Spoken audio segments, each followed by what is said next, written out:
I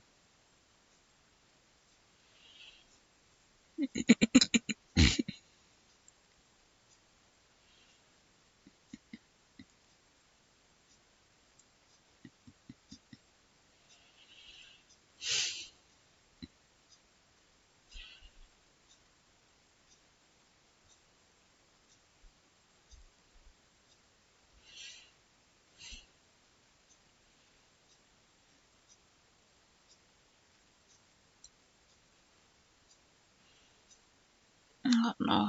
That terrible indecisiveness of what to make for food.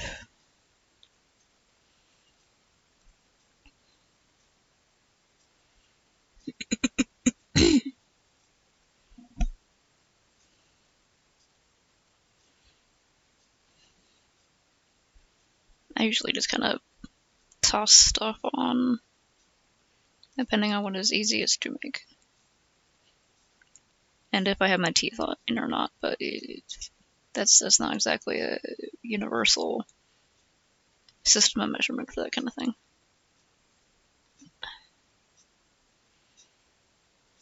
It's still a week till 4th of July, and people are already setting off all sorts of stuff.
update characters?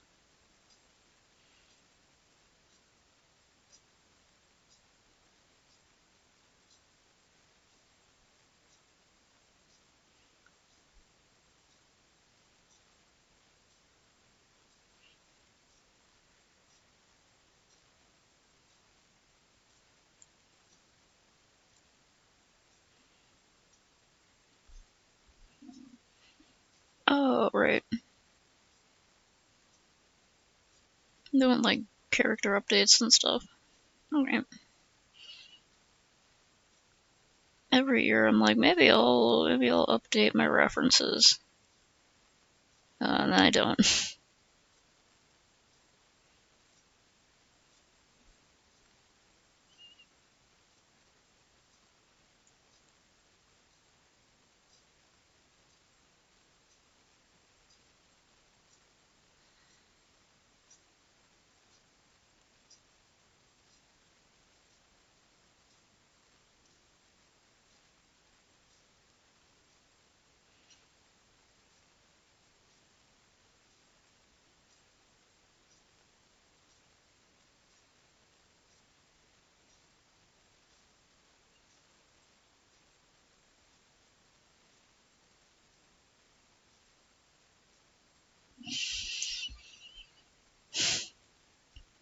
People have been picking their teams already.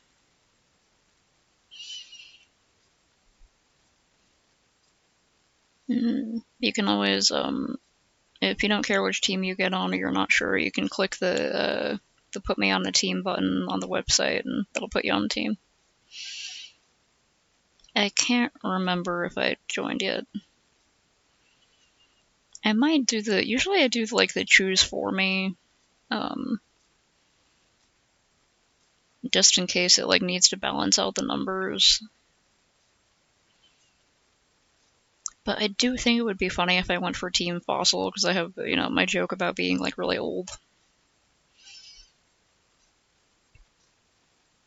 Okay, I guess I forgot to do that. I'm very casual about Arcfight, so I'm like, the more people hype it up, the more I actually just kind of get stressed out. I know other people are excited though, so I don't usually say anything. Like, you can be excited, it's fine. But I'm just like it's supposed to be a fun thing. It makes me feel like it's an obligation. Like I have to do so much stuff, and it's like, no, it's for fun. I gotta remember it's for fun. Just because some people act really weird about it doesn't mean it means anything.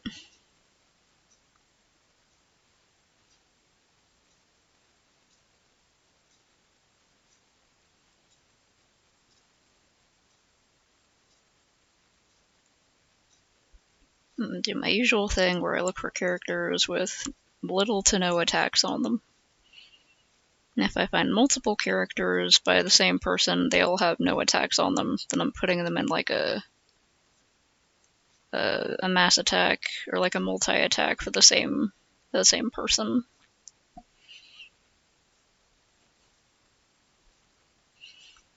Ooh, Team Fossil. I kind of feel like Team Crystal might be more popular just because, like, crystals are, like, pretty or whatever.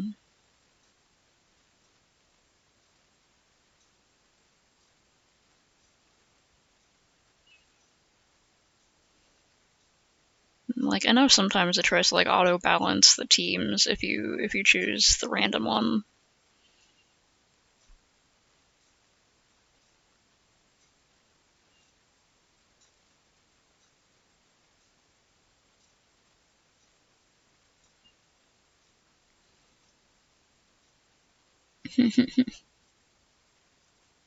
Oh yeah, Seat the Scaleless and his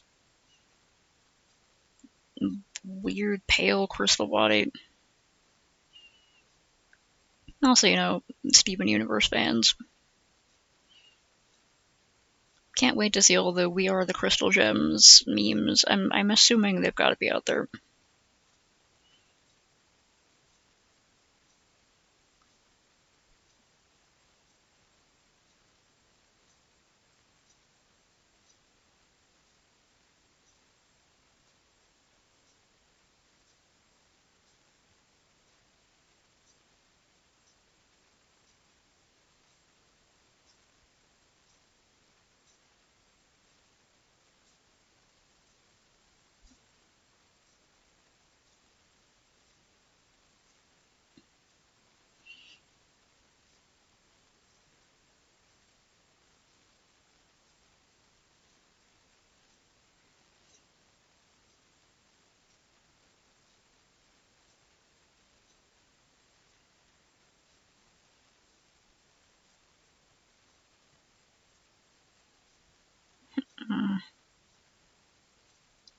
Man, my British is just like resizing the characters and all the line weights and stuff are why I kind of want to redraw this.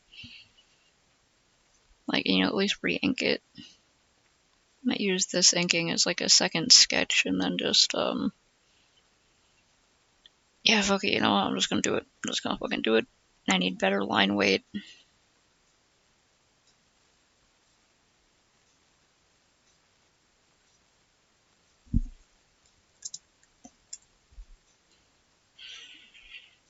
Hmm?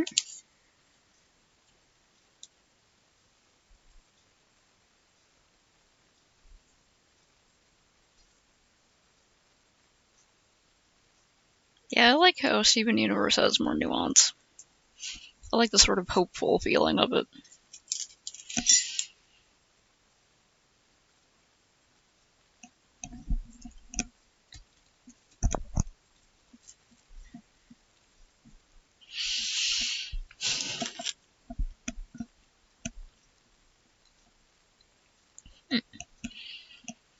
I haven't seen Centaur World, but I heard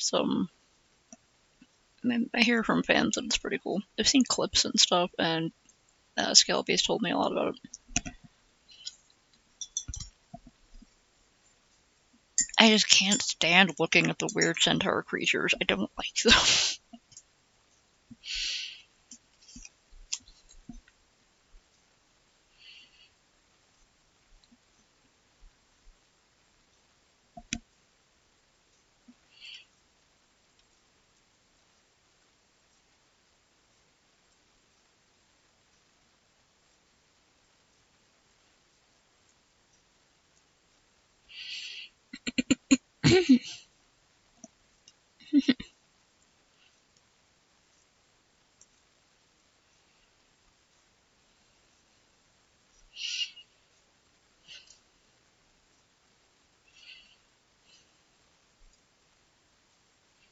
That's good. I'm glad you have fun with it.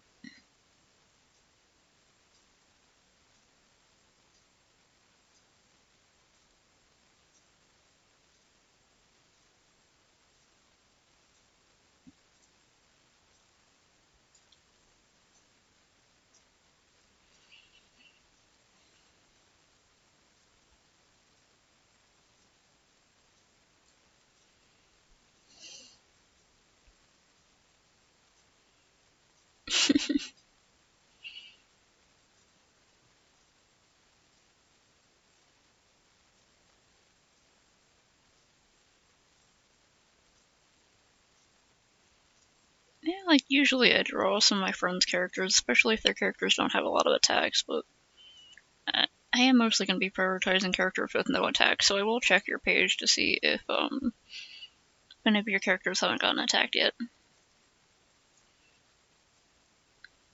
It's like with my friends, I can draw all those guys' characters anytime, for like birthdays or something, or just if you request it. But please don't feel obligated to draw my characters. You don't have to. Unless you just like to do that.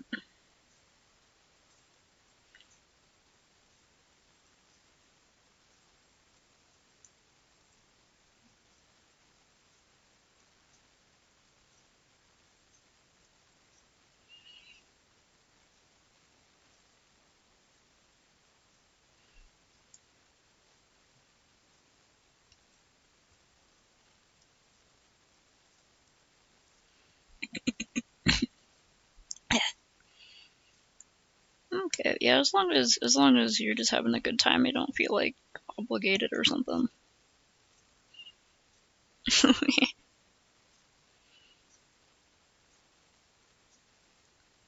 I'm glad you like the Traveler so much. Little guy's definitely got a fan. If I can ever justify spending a bajillion hours on it, I have thought it would be so fun to make like a very simple little video game where the Traveler is the player character. Mostly I would just want to do a bunch of fun pixel art. And the whole game would be about exploring. I don't even think there would be like an actual storyline. there would be a storyline, it would be extremely simple, and it would have to do with getting from one place to another.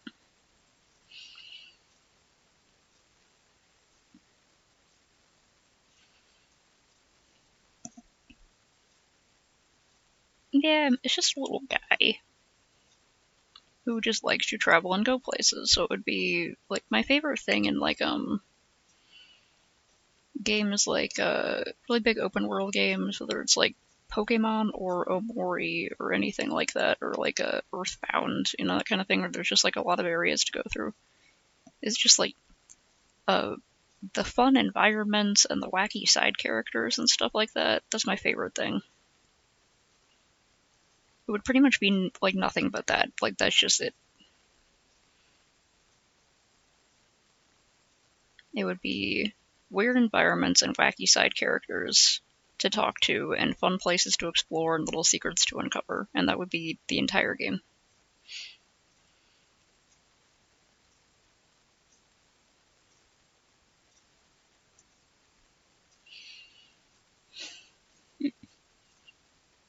Yeah, Yume another cool example there. Where it's just like you're just kind of experiencing the strange universe. And I would have like some quests, like stuff to do to advance the amount of space you can explore.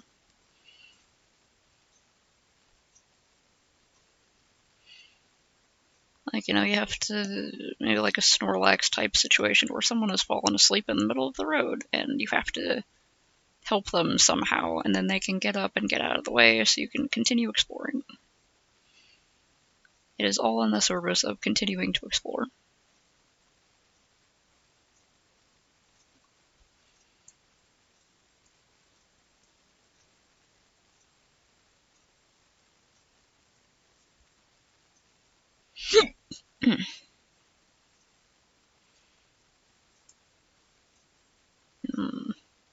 Potentially of collectibles, probably be something like some weird little object, and then at the end, if you collect all of them, a secret place unlocks, and there's another place to explore.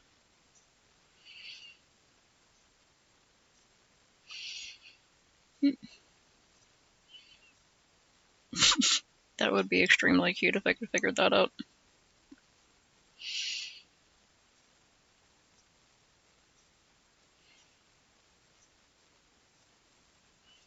Yeah, it could be like stickers, keychains, maybe a different thing for each place.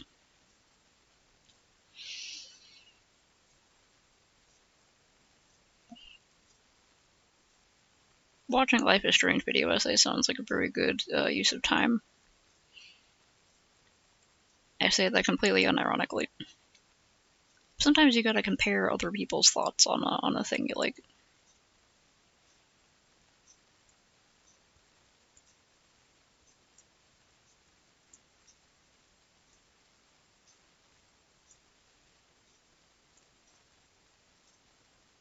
Nope, I didn't mean to do that.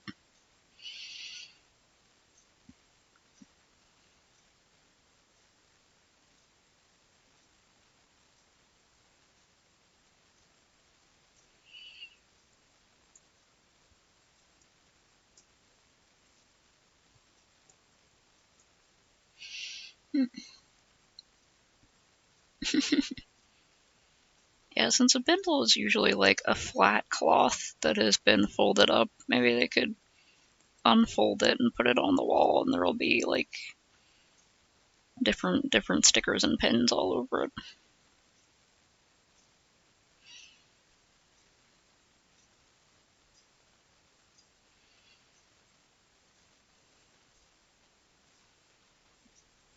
My god, the lad's gonna starve to death. He's stuck in cooking indecision.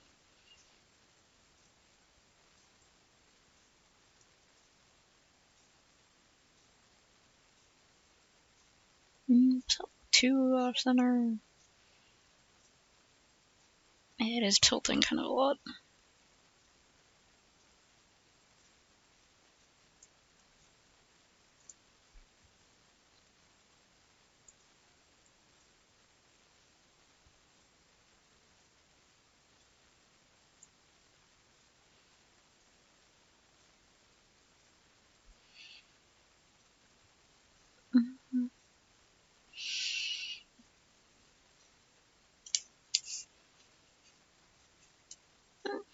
is an interesting idea.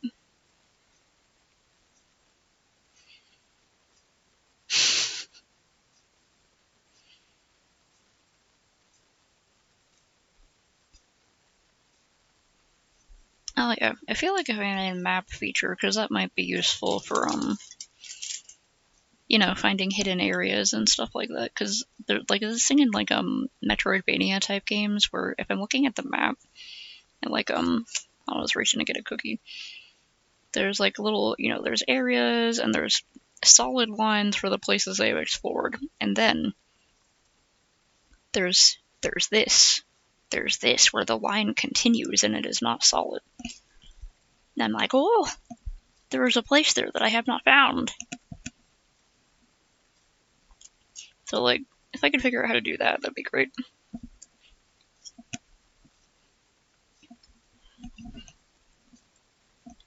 I'd probably make it the type of game where if I could, sorry, I drop cookie all over myself. I'm trying to pick up a cup. Oh god. Alright. Alright. That would probably be the kind of game where if you move to a significantly different area, you have to get a new map.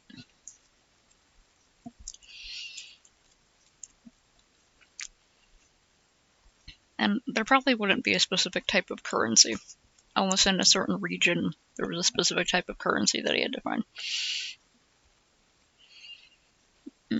But people would like trade for maps and stuff like that.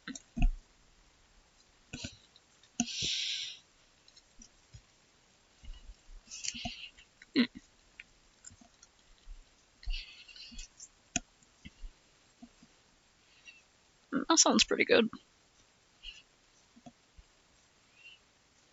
Sounds good and easy to make.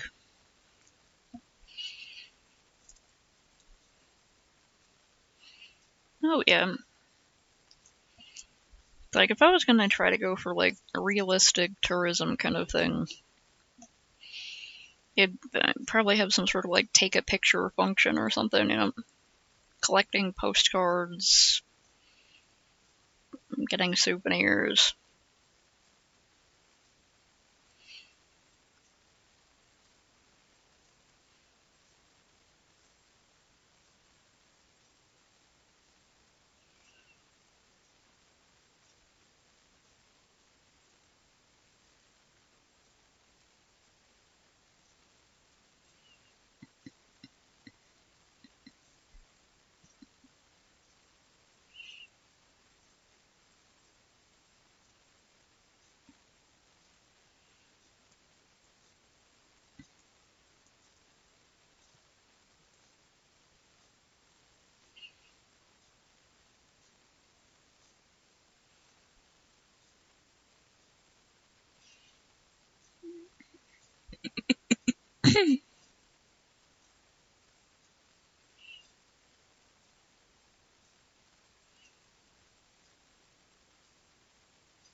Yeah, I don't know what I guess the entire, like, the point of the game or whatever would be to see as much as you can before going home.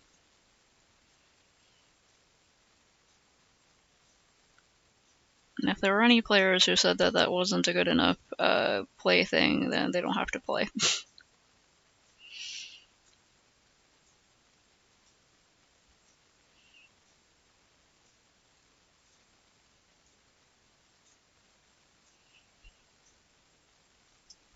It's like, I personally do not need a set reason for going somewhere. My set reason can be, I want to see what's there. And that's it.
The only one with the power to refill the salt shaker.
Mm.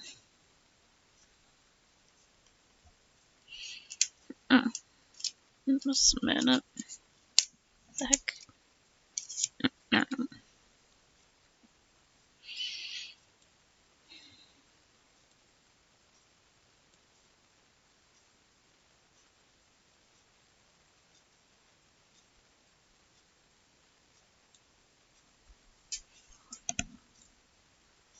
Hydration check.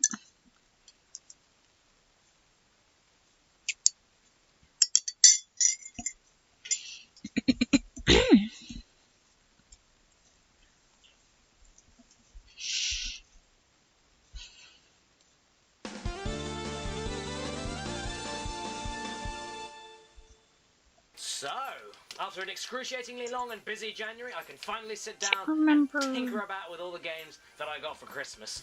I can't remember if I've seen this game before. And considering what all of my friends got me on Blu-ray for Christmas, such as Machete Girl and Hop, Space Buddies, and the nude nuns with big guns. I cannot wait to cover all of the games that they got me for Christmas as well. Friends can be just so thoughtful sometimes, you know? Don't you?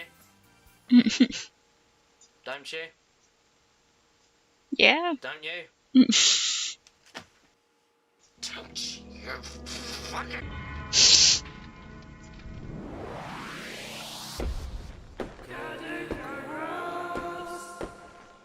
Greetings and salutations, my beautiful people. Greetings and salutations, my beautiful people, and welcome to the Kadekara show, where I always have to do the dirty deed of deciding whether or not a game deserves to be slaughtered or salvaged. And today, I'm gonna go a little bit mellow for you guys, because I decided I'm gonna cover whatever the fuck games I got for Christmas.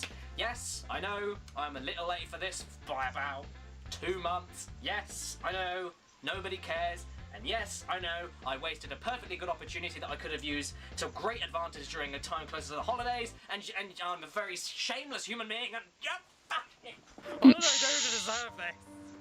He's so British. Why did I go so wrong? Why won't she answer the door when I knock? I know I'm not perfect. I know I've made mistakes. But I know that she sees me, because when I knock on the door, she runs deeper into the house. Oh yeah, when you gotta chisel away at the seasoning block. Games from the same person, my very good friend Zara. So, you know, thank you, Zara. Hopefully, I won't want to strangle Gotta you hammer once away I at play it through like you're in the So, yeah, spice mines, surprise double review, everybody. mining for spices like a little First off, I'm going dwarf. to have to get through the first game out of the two, SpongeBob SquarePants and Friends Unite, also known as Nicktoons Unite in the USA. It's alright, I guess. And now on to the next game, Great Escape. Because Oh, it's the Man Village. Yeah, out of these two, I couldn't give this one a fair review because I'm not familiar with everything in the Nicktoon universe. So I feel as though something like this is more accustomed to being reviewed by someone on YouTube like a Nickelodeon fan for the win. I mean, bearing in mind how much he knows, I'm sure he could give a much more fair review than myself.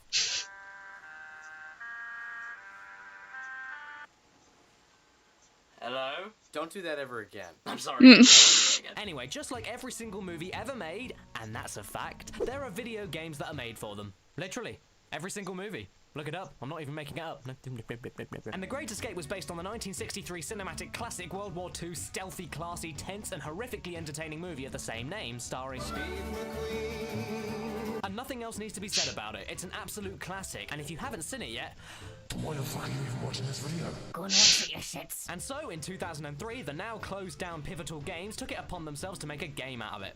Wait. Seriously? It took until 2003? Business executives thought that E.T., Moonwalker, and Wayne's World could be hot-selling video game masterpieces, and yet no one exploited The Great Escape? Ever? Until 2003? I guess they just decided to wait. It's one of those classic movies I have not seen. But I just needed to wait for the technology. I get you. No, really, I do. So why am I even waiting? My PC gaming fingers are a little bit rusty. So let's just get on and play the game.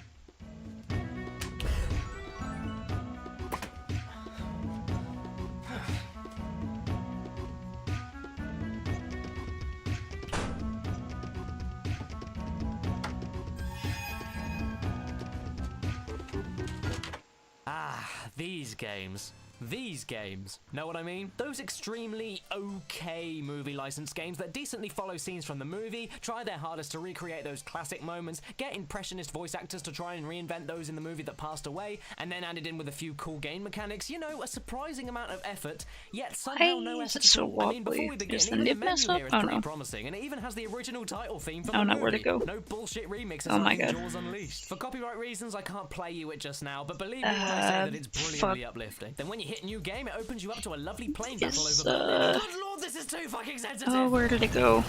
So then after a bit of tweaking with the settings, we start off with What's putting out it fires and then a disappeared? turret section. Isn't this? Damn it. It doesn't last too long, even though it feels like a millennium, and then we have to abandon the craft after substantial damage. We parachute down and land on enemy lines and then get caught by those rowdy Germans who are happy to see us. Another cutscene later and the game begins with us Sorry, talking to just this stopped on fine my phone. fellow, and we're playing as a character from the movie called McDonald who— Fuck. Oh my god! What happened to his face? was that? He looks like Cole Phelps if he Oh, was made from son of ham. a We are then bitch. given an objective to talk to another guy, and then we get out and about to test the core aspect of this game. Stealth. And this adds in some lovely things to the genre, such as the stealth cam, which, when held down with the shift button, allows you to look anywhere around you, particularly around corners. This is cool. What isn't cool, however, is this camera angle itself. I mean, Jesus Christ, you couldn't be any half— I'm missing this guy's whole review because I dropped the nib from my stylus and I don't know where it went. Stealthy mechanics, including picking up loud distraction objects such as bottles to Fucking throw or hit goddamn guards it. with. It sounds basic enough, however— oh shit, I wasted it. And along with the handy stealth cam, you can also use the shift key English to reviewer peek dude, off. keep them This is entertained, I'll be also back. very cool. And all in all, I can conclude that the shift key for stealth peeking in this game is just cool. The end. So we finish off the first goal and get awarded with this compelling cutscene. Excuse me, I'm looking for the Big X. Well, you found him. I'm George Alexander, the Big X here in Dulag Luft 10. I bet you're eager to escape. Yes, I am. What do I need to do? It's great when all your characters sound like this in your game so that you can thoroughly engross and captivate your audience with magical storytelling. Yay. And with these cutscenes, it always feels as though you're watching a badly done and pre-alpha black and white cut of a Thunderbirds episode. Excuse me, I'm looking for the Big X. Well, you found him. I bet you're eager to escape. Yes, I am. What do I need to do? So then we get another objective to go and get a German pass from the guardhouse and bring it back in order to copy the eagle insignia. No biggie, I'm Cole Hamface Phelps, nothing is too hard for me. What's this? The guard in the guardhouse is sleeping and we need to move stealthily? Okay, gotcha, stealthy it is. Unfortunately, I can't see the guard anywhere, but— okay. There he is. And yes, he's certainly sleeping. However, after a quick look around the surrounding area in the guardhouse, I must say that for 2003, this game doesn't look that bad, actually. The textures and shading are okay, the lights and colors are good, the animations are smooth, and there's enough visual variety in the stages to make it very pleasant to look at. Sure, it's a little dated and not amazing for the time, especially when all your characters look like they've melted, but it does the job. It's just a shame that I can't see anything around me for most of the time. And now we have a new objective and a time limit to go with it. You'll find that most of the game's objectives are actually timed, and I like this. Due to the low enemy and guard tower count in most of the levels, there's a better chance of getting stealthy missions done faster, so instead of taking your sweet ass time, you can just quickly blast through all these time missions like a ninja, while at the same time not getting ahead of yourself and slipping up to get caught. You'd think it'd be too demanding in a stealth game, but for this particular stealth game, it's never a stressful mechanic to work around. However, because of this faster gameplay, the game sacrifices hiding spots. Enemies are very predictable with short and exact patterns, and they can't even read your footprints. So instead of tricking your enemies and hiding away from them to advance, you're instead just focusing simply on finding a path around their patterns and nothing else. Which, in hindsight, may not be great, but the timed objectives and level design accommodates this pretty well, and it makes you feel extremely ninja-y. Now after that, we need to return the pass before the Germans find out it's missing. I got it. But before we can leave these barracks here, we need to wait. Wait. Okay, guys, let's get real for a second. I know this is a stealth game and we need to get around the enemies and take our time, blah, blah, blah, blah, blah, but I found that nearly half of my time playing this game ended with me stood around like a ham-faced dickhead just waiting. And here's the thing, most of you know that MGS is one of my favorite franchises of all time, and yes, there's a fair amount of waiting in those games as well. I understand this. But in MGS, you're constantly on guard, constantly thinking ahead, planning your next move, scouting enemy locations, dispatching some enemies, Okay. distractions, and even if you are moving through enemy sites, you are moving. One of these might be the correct nib. I hope. Damn it. Patient and productive. But here, there's no need to plan for any of this stuff. I know that there's only one enemy. I know where he's walking. I know exactly where I'm going. I have no weapons or distractions, and I'm literally just waiting here. Rosie. Rather than wasting my bloody time. And this isn't just because this is stage 1. In every other stage I played that involved guards walking about, this becomes a tiresome idea very quickly. Guys, I don't actually know if any of these fit properly, but let's see. Much better if I didn't feel as though I'm just waiting for a freight train to clear some tracks in order for me to carry on. But anyway, enough ranting, because once that is over, I get another objective involving talking to another guy. I'm starting to notice a pattern here. Then we do some more waiting before meeting another guy who asks us to get some Okay, I other think things that and bring them back fits. to him. Yeah, more fetch quests. And unfortunately, yet again, most of the game is like this. Talk to this guy, talk to that guy, grab this for this guy, grab that for that guy, rinse and repeat. Sure, the stages can dot in some vehicles, shooting, and some decent I honestly kinda love fetch quests. They can get a bit repetitive though, depending on the game. Fetching, waiting, Oh. and repeating, and waiting. But I will say that while I was waiting, I noticed that the sound design is actually pretty Okay, good with the okay, voice good, placements and good, sound okay, effects, so the good, music okay. isn't too bad either. Okay, And good, once you okay. break free from the Found a chaos of replacement wandering nib, around everything is guards, fine. exploring the corners of the levels that you're on and searching for additional Glad I remembered where I items put them. ends up being pretty fun. Back to the mission though, chaps, because now I must do yet another fetch quest. Fine, I guess I'll just have to do— Whoa! A random search happens, and then once Alec Baldwin here checks you out, we can then move along with other stuff. But then all of a sudden I get spotted, and it's here that we get to witness this game's marvelous combat.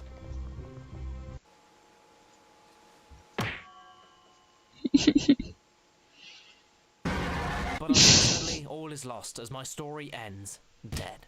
Whoever knew that the floor materializing into my face was the true threat here? And just to test the game's spotted by the enemy mechanics, I deliberately got caught multiple times in this bit to see if I could actually avoid it. Well, I couldn't escape, couldn't lower the alarms, couldn't fight off the guards, and overall this mechanic of the game is just fucking broken. There's nowhere to hide even if you do avoid them, so you know what? You might as well hit the restart button once you get spotted because you can't do shit to get out of it. And once you die, you start right at the fucking beginning again. However, it's honestly just worth it to punch your way through people because it does this to them.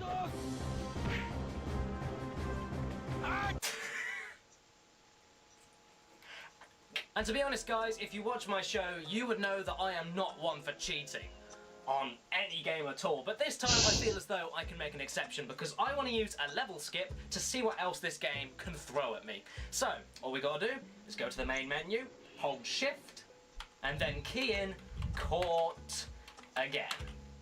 Well, there's a load of stages for one, but after playing through all of these, they're all the same story, more or less. One stage had some driving, much smarter enemies with guns, and some of this. And then there was another snow stage where you're in enemy disguise, so nothing happens at all until you get to the shooting. And holy fuck, this shooting is unplayably bad in third person. Look at this wibbly wobbly mess. I'm not even moving the mouse right now. Oh my god. There's a first person mode for the shooting, which comes in great handy for sniping. However, I get myself a sniper rifle, do this mission, and get killed more or less instantly, and die in a very unfortunate position. Then there was this nighttime stage after a tunneling sequence that was exactly the same as every other stage, except I was stuck listening to this the entire time.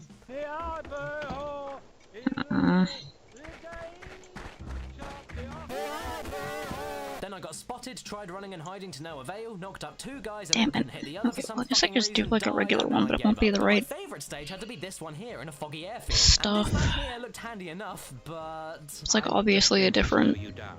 Find somewhere to hide me.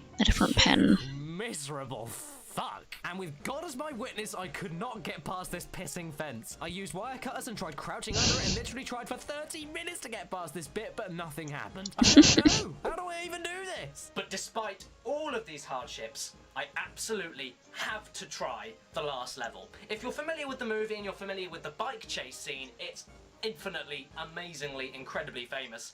But you would have thought that the best part of the I haven't game seen that would be movie yet. squeezed out and come out of that part. So, I hope that that level can shed some light onto this game. On the last level. So, let's give it a go.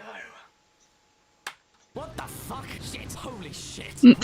What is this? Shit. What am I doing? What is going on? Look at this fucking fuck. Okay, I'm gonna be honest here. This is the most glorious mess of a game ending I've ever seen in my life. Nothing works here. It's just unfathomable. There are no physics. The controls are destroyed. Turning is too slow and too tight. There are more glitches here than in-game trees, and people are flying fucking everywhere doing Russian Cossack dancing. And I've gotta be honest, it's one of the funniest things I've ever seen in my life. I'm serious! This is fucking fantastic! How could you get the most iconic scene from the movie this wrong? Just look at it! I mean, what else can I even say? I just can't do it. I tried multiple times and kept dying constantly, but fuck it. I can't stay mad at something this tragically funny. Whoever thought that this was a good idea must have also thought that Whoopi Goldberg should marry Gerard Depardieu so that her name becomes Whoopi Doopy Doo. And trust me, it may not look funny, but for the love of God, try playing it for yourself. It's impossible. You'll die both in-game and in real life out of the lols, as the kids say. So, Zara, where SpongeBob may have just been okay and The Great Escape extremely bland, you have undoubtedly given me one of the biggest laughs and one of the most largest, complete, epic flops of a game ending of all time, and that has made it all worth it. Sure, you might have ruined that one scene and maybe the entire movie for me, but you know what? Who cares? Both of these games get the Slavage.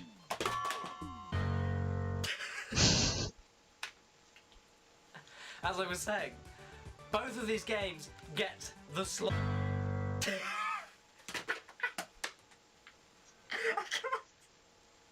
I can't! Why do I even find that so funny? Why? One of the most recognisable and cherished movie moments of all time reduced to a steaming pile of...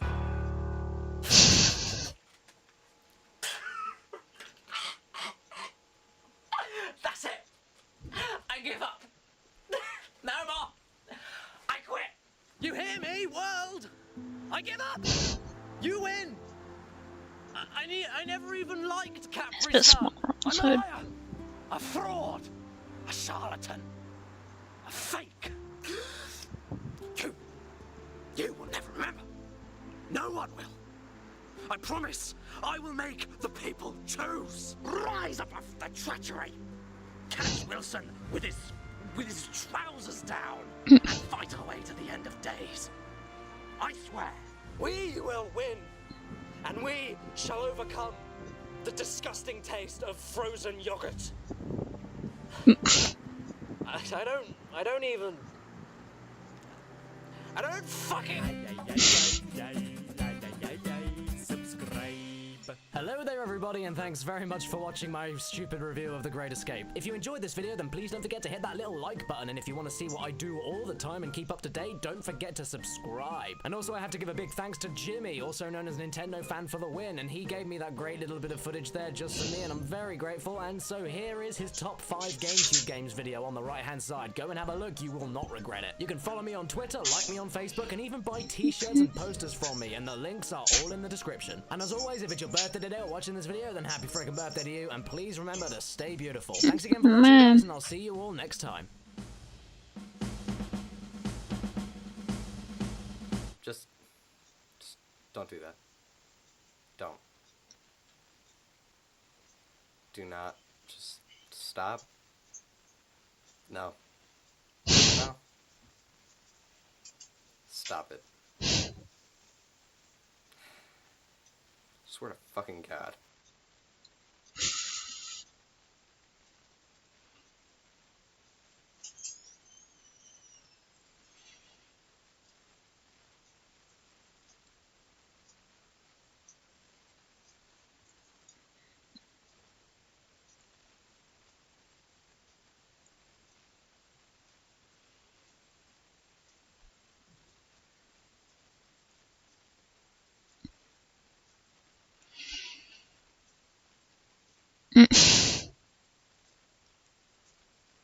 Yeah, that's cute.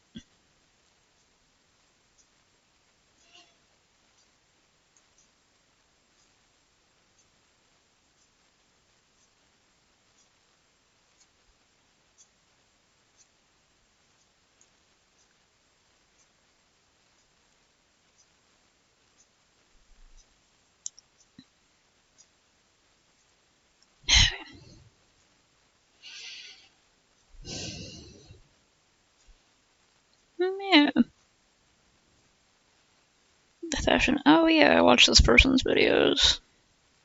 In a world where the most powerful people in existence dress like this, why did the Hunger Games portray the rich, powerful, and fascist as fancy effete femmes? How come sci-fi gets all the most chic fascists? Yeah, These I guys am get going to horrifying watch this bisexual later, but dictator let with me. slightly gender-bending quirks, and we get... In a world where the most powerful people in existence... Let me pause. I don't want to pause on them, but.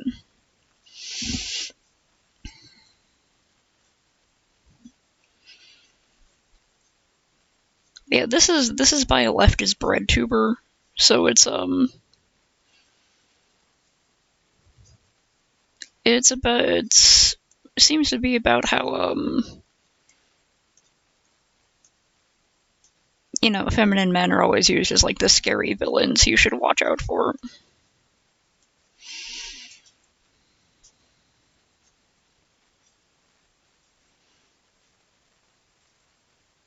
Which is what I would expect anyway, based on the YouTuber and the vibes.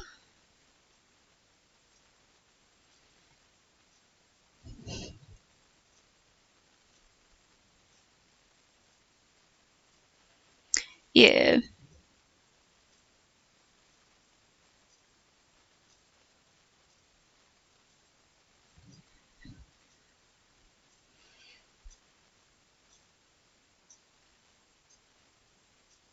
Lord of the Flies is messed up. It's one of those books where, like, I did technically have to read it in school, but I really liked it, so I wouldn't mind reading it again just for fun.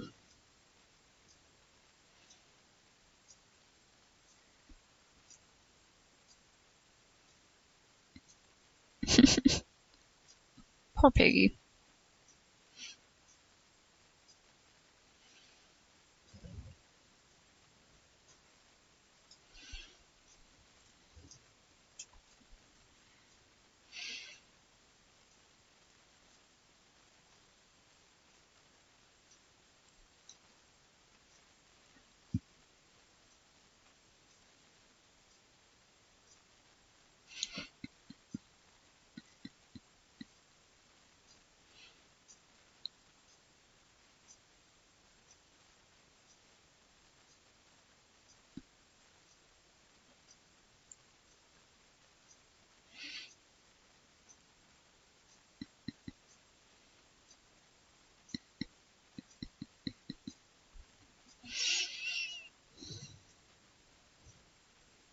Huh.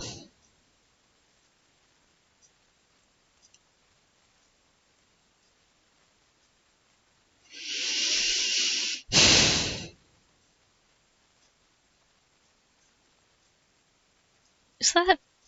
That shouldn't be. Hold on. The way... Okay, good, it's not activating anymore.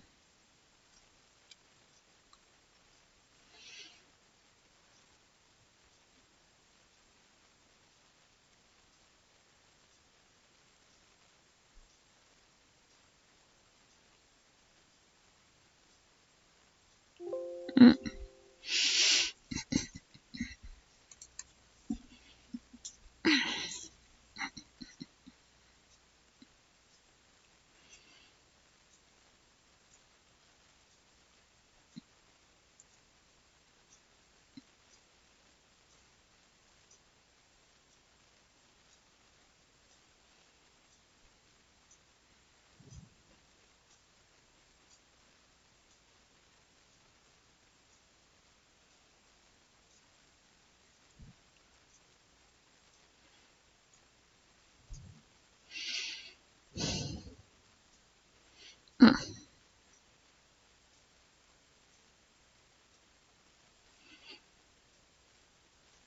I've seen, like, I know there was at least one movie made. I don't think I've ever seen any, like, movies or anything. I just really like the book by itself.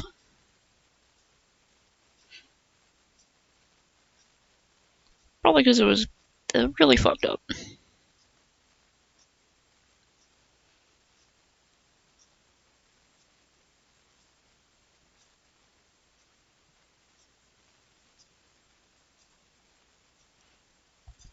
Favorite character was Simon.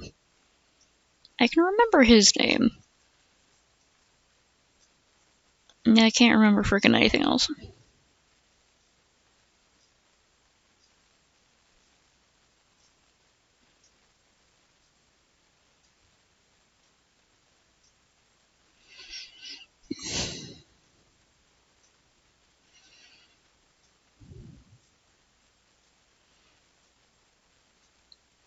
Oh, I didn't even hear about that. I do know that the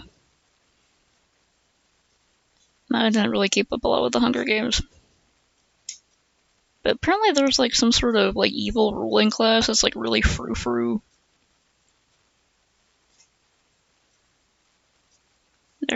What I've seen of them, their outfits kind of slay, to be honest.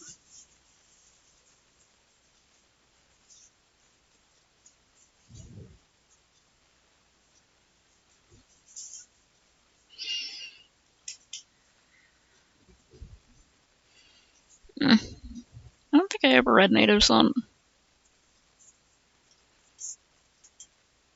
I still haven't read Animal Farm.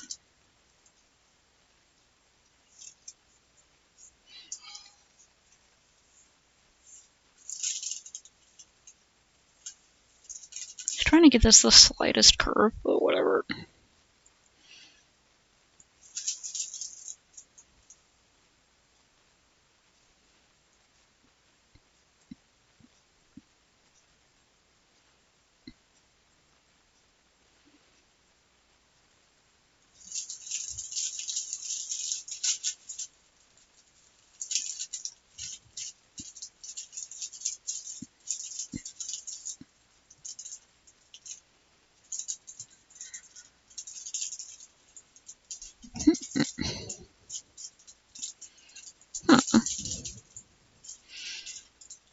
Nice. I'll probably never watch any of them.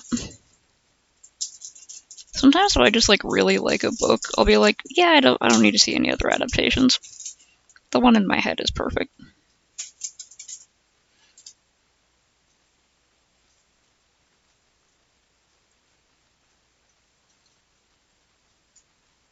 Depending though, sometimes it's interesting to see how different directors and stuff like figure it out.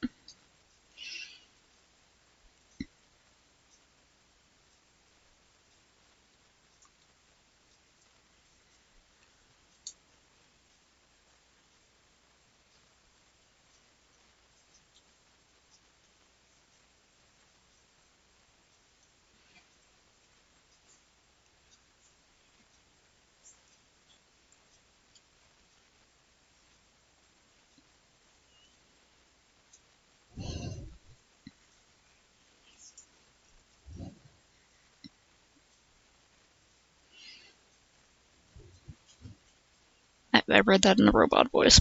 But yeah, hydration check.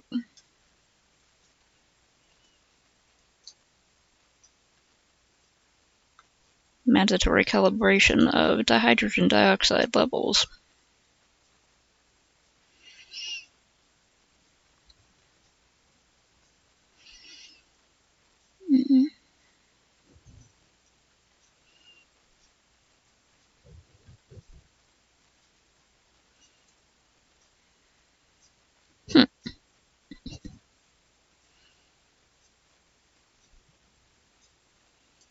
I would argue that out-of-touch rich people are villains, but...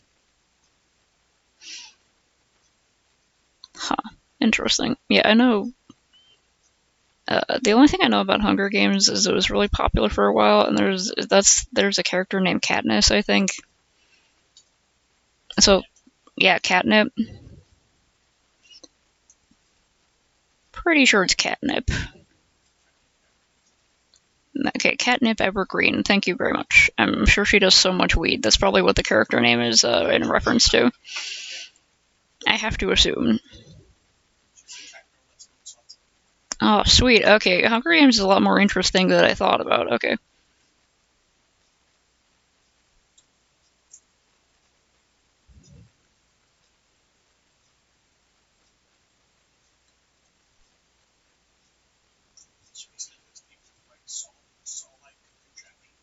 Mm-hmm.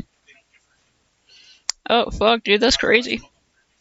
Oh, okay. Everything makes sense now. According to my very knowledgeable housemate who would never lie to me, Hunger Games is about a catnip evergreen, a weed-smoking cat girl who puts people through Saw-like games so they can get kibble. I'm pretty sure she probably force feeds them the kibble. I would have to assume they're starving, so they have to eat it. In this society of cat people, this is the only way to attain your catnip and your kibbles.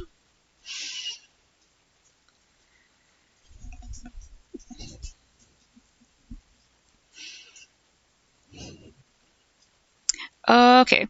The Canadian theater kid in my chat says that you're 100% correct, and I have no reason to doubt either of you.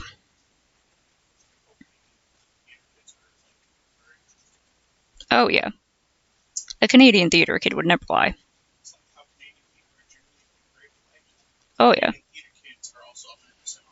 Ah, okay, I see.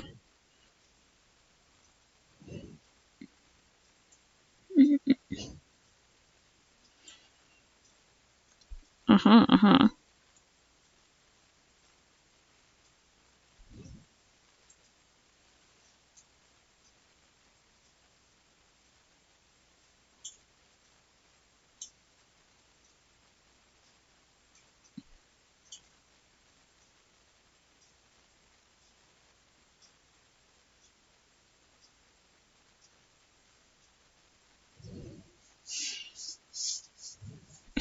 Essence imbibed, recharged.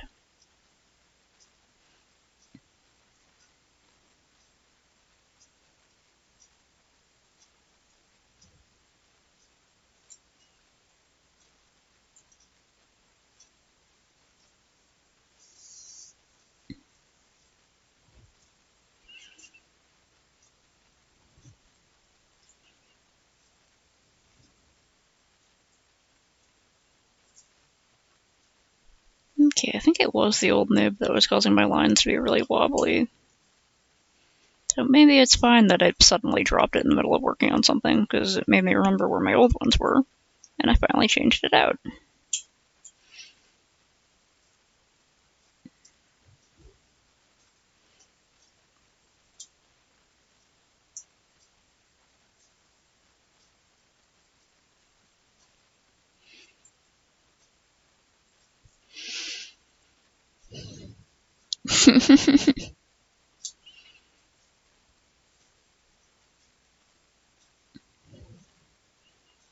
Yeah, I pretty much automatically read any sort of robotic line as GLaDOS or Faust, whichever one comes up first. Two of my favorite robot girls of all time.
poor old laptop.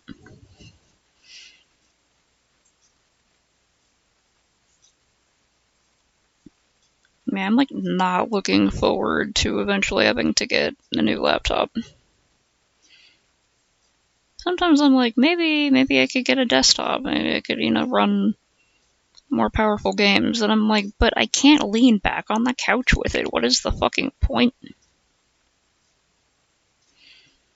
I need to run more powerful games. I'll play it on one of my consoles. So it would be nice not to lag constantly, but,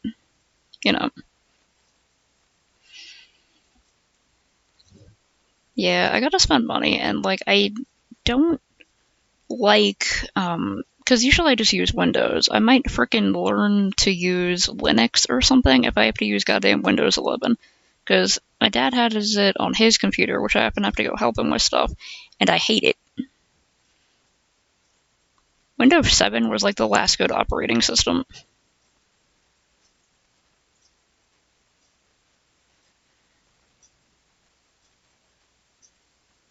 Everything went downhill when they stopped allowing me to make the borders first of all, when Windows had more borders. When they stopped allowing me to make the windows of my borders clear and different colors and stuff. I think that should be illegal that they took that away. I think they should give me that back. Also, I'm worried about the expense, definitely. But also just long-term having to deal with fucking Windows 11 and stuff like that.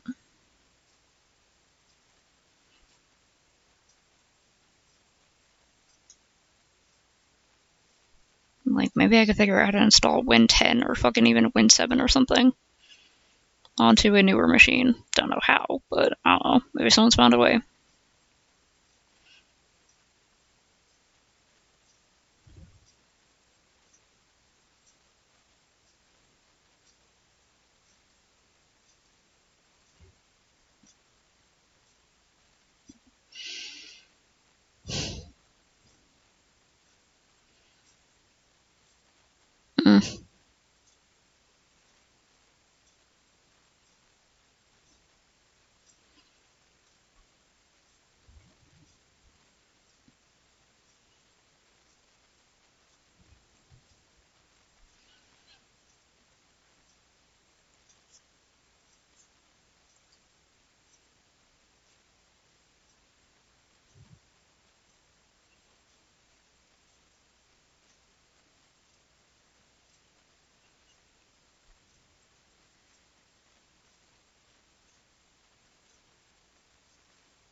Yeah, it'd be great if I could find just a newer, more robust version of,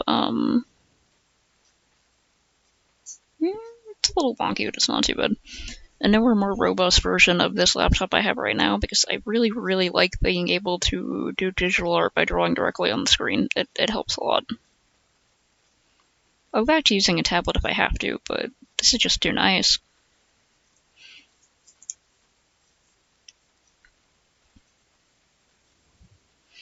Every time I think about it, I'm like, I got this, almost 1 year into streaming or something, which doesn't feel like that long ago. Every time I'm like, I've only been doing this for a year. I started in 2020. That was 5 years ago.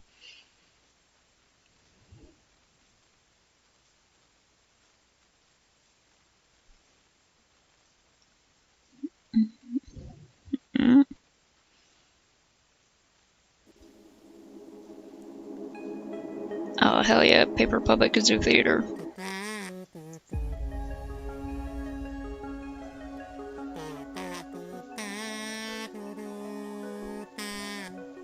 Get into the lair of Kazilla.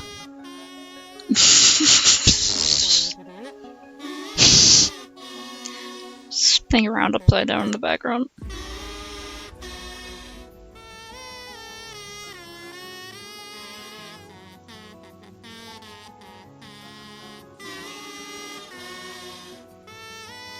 Right.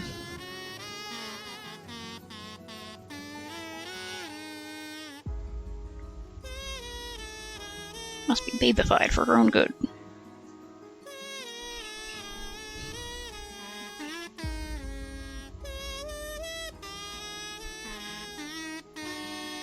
Pistachio wandered up nearby, so I did pet her.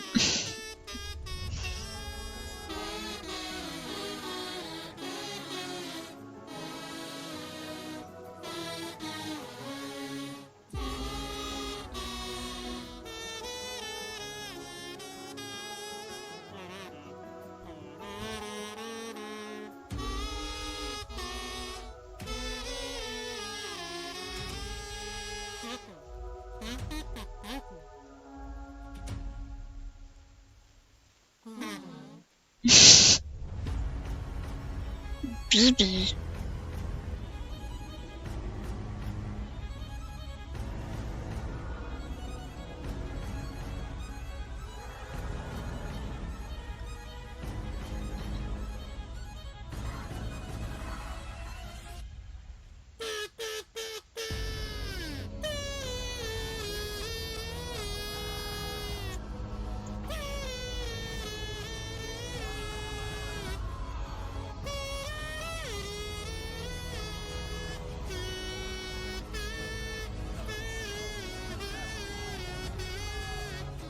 And as with the others, the song still frickin' slaps even when it's being played with kazoos.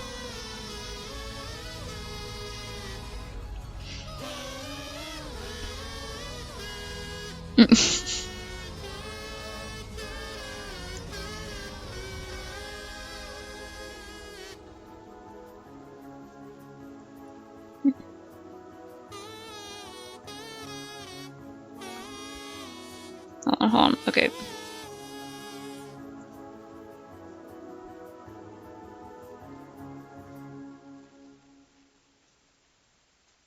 Cool sunglasses. Limb.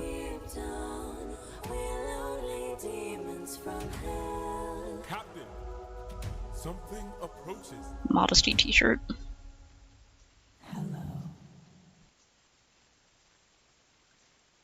Okay, wait, how would that work? Okay, the snake tail is just kinda going through the shirt.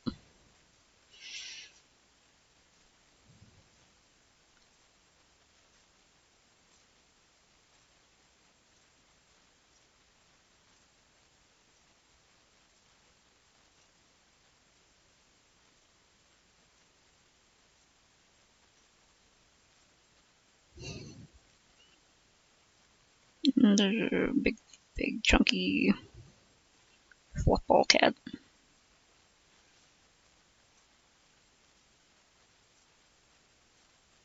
It's been a long time. I think you just like black cats, right? Yeah.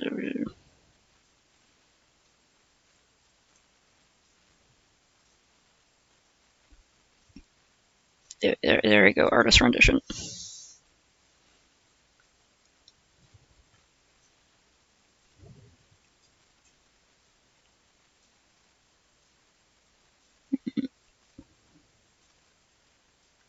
Cross-eyed. There we go, perfect.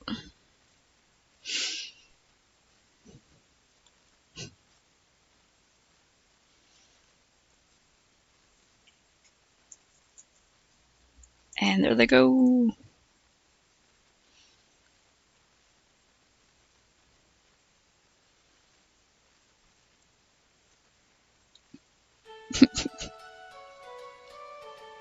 Glad I got it right the second try.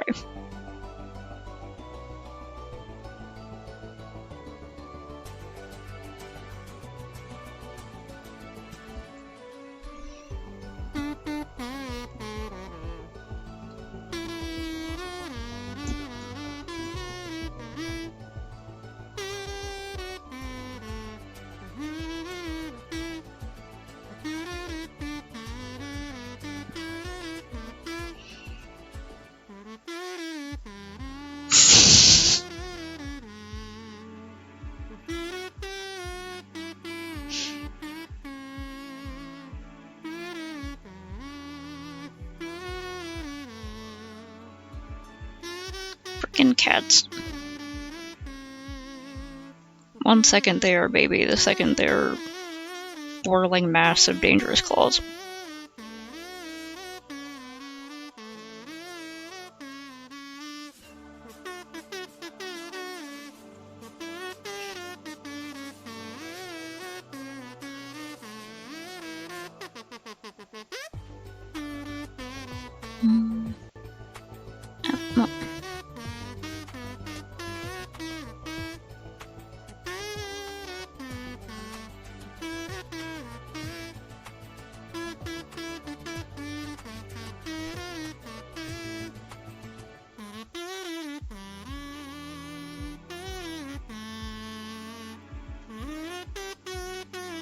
Oh, wait, this is the back of it, right?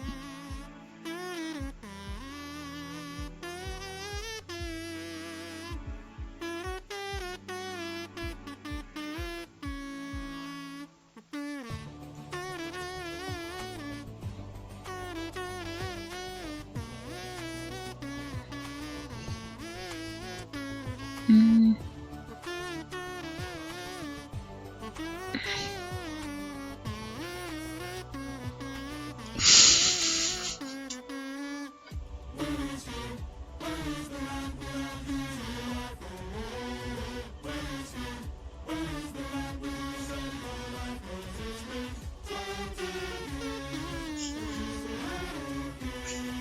No, with a tangent.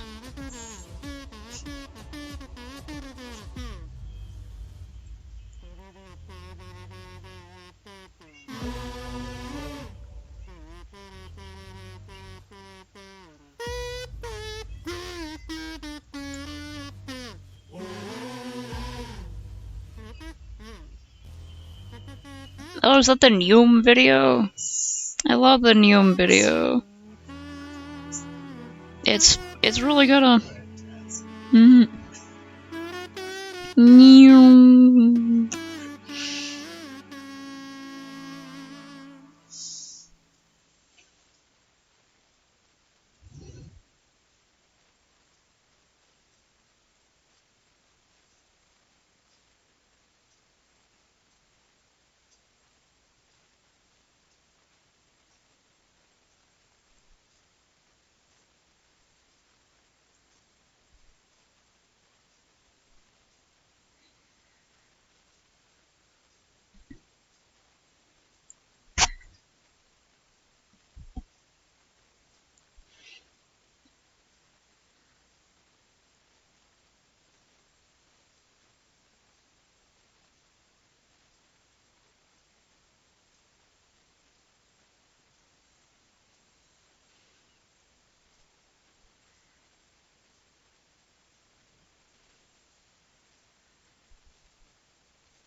Ocean, I don't know.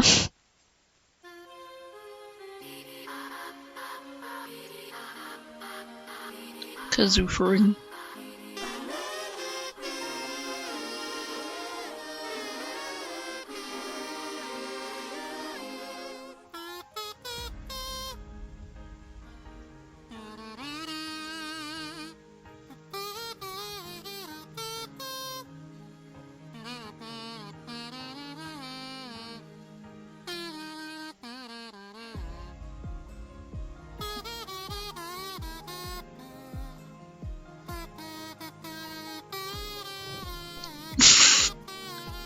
Oh, I'll just slap some hair with the Telemachus puppet.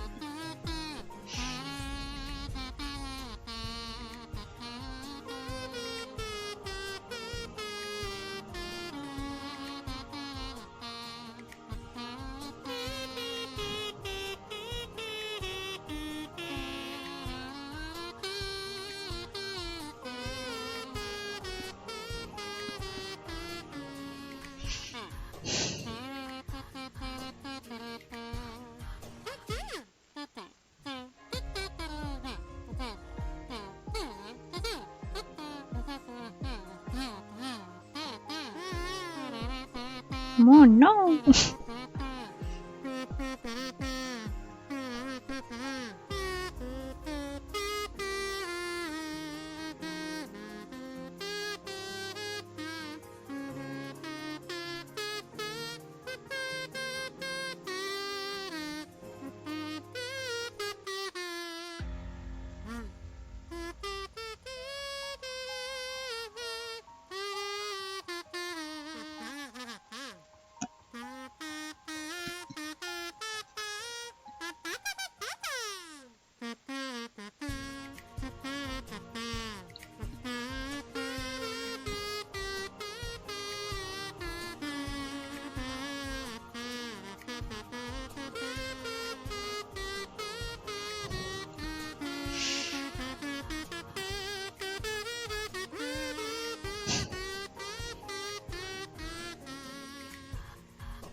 suffering, trying to float the whole time. I will take the suffering from you. Ooh, as good as that sounds, right here I'm just fine. I can take the suffering from you. You know that I prefer my feet on the ground. I will take the suffering from you. Fine, but only if you answer a question or two.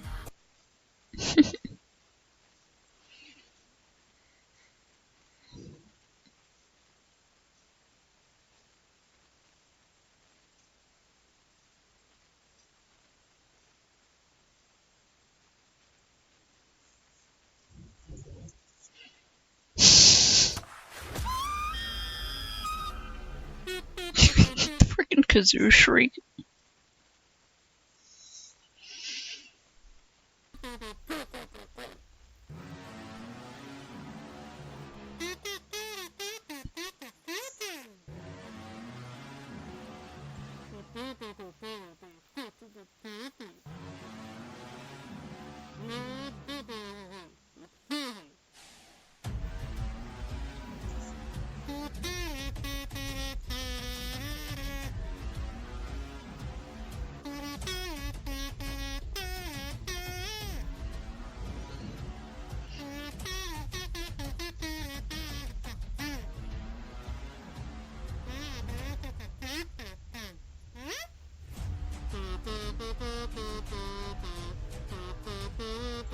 Yeah.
Simp.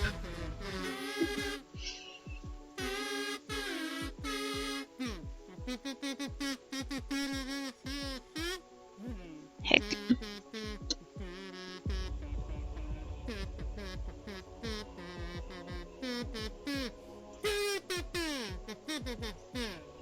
I also really like nail polish. Be careful if you do see your nails yellowing though, because well, if it is just like the dye from the polish, that makes sense, but sometimes if they don't get enough oxygen, they can start yellowing.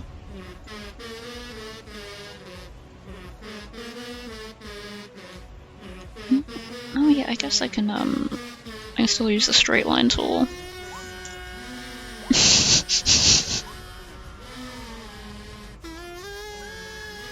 Oh, the scissor didn't quite make it through.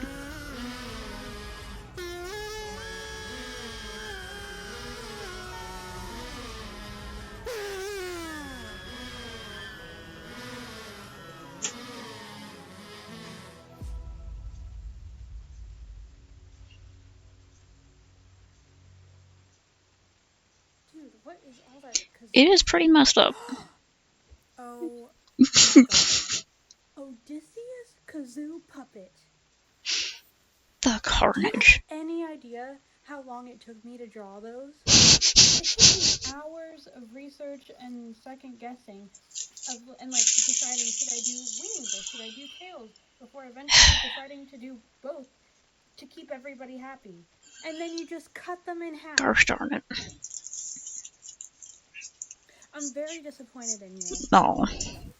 Yeah, that was pretty far away. She'll get you eventually. Gotta stay on your toes, gotta watch out.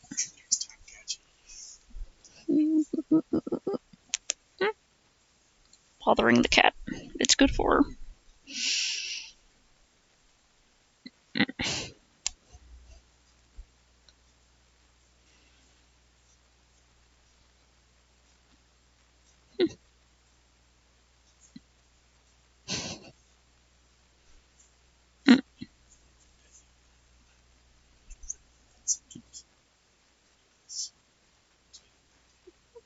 Grouch. I'm helping.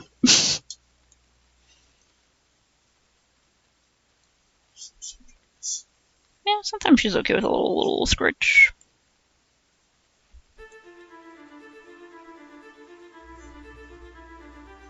Freaking oh, the Ocean Eddy Cape.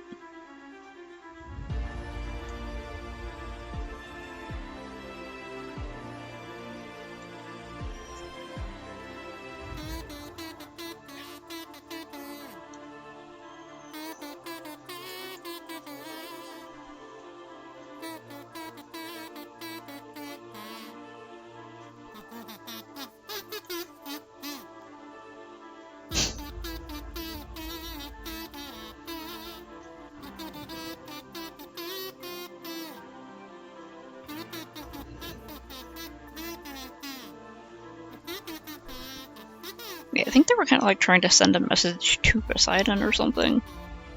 And also he's trying to like reassure his crew that he's tough.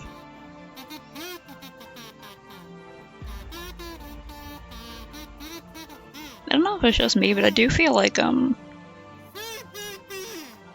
in the Kill Them All song, he has like a bit of hesitation or sadness in his voice with the last Kill Them All. I don't know if that's just me though.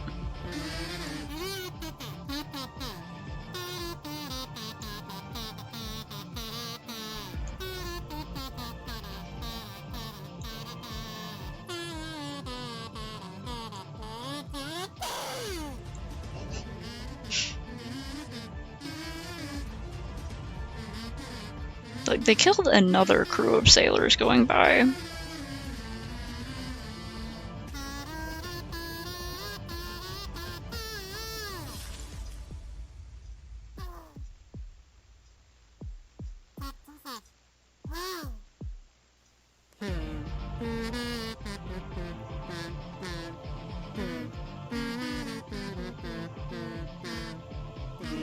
I don't know how it was in the original Odyssey, but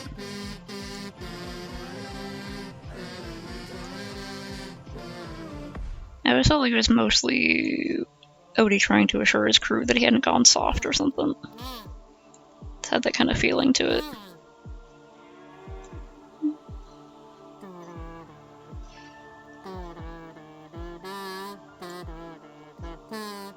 It's like the last time they let people, like potentially dangerous parties, live, it didn't turn out so good for them.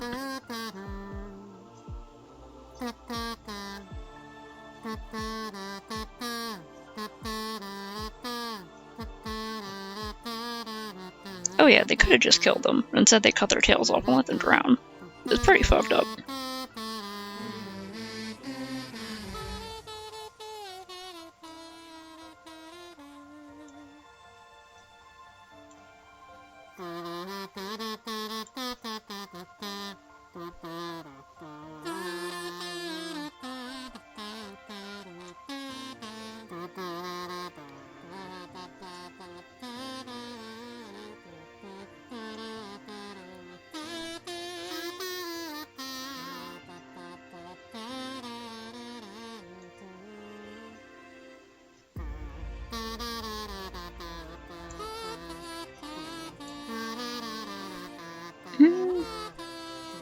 Yeah, let's see how slanted that is. I'm actually gonna make that a bit flatter.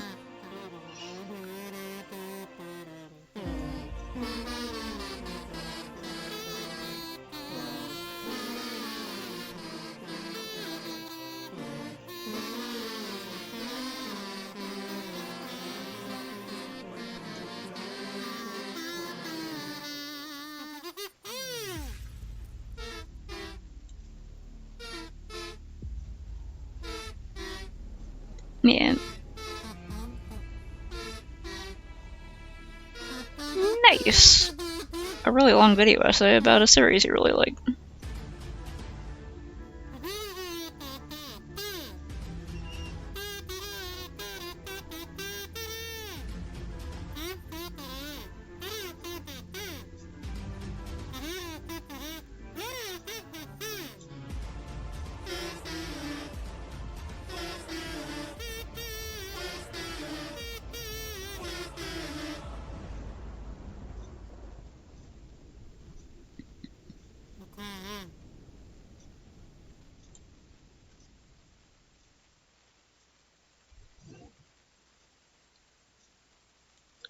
Let's be sort of smart and go.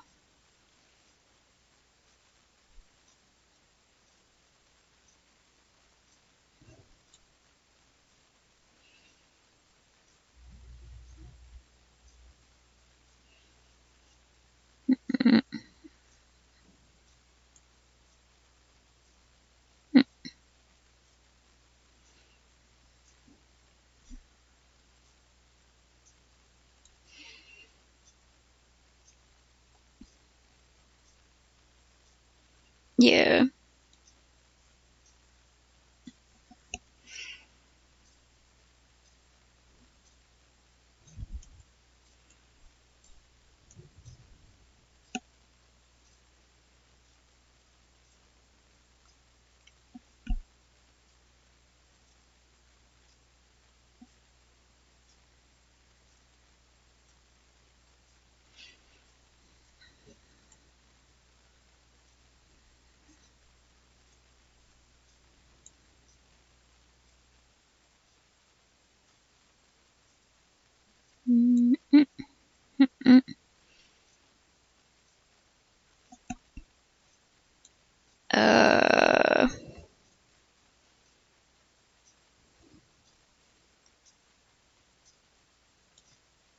Yeah, I feel like pretty pale. Maybe not so much goth pale, because they probably at least go outside to, you know, the nail Trump King Forever sign into their front yard.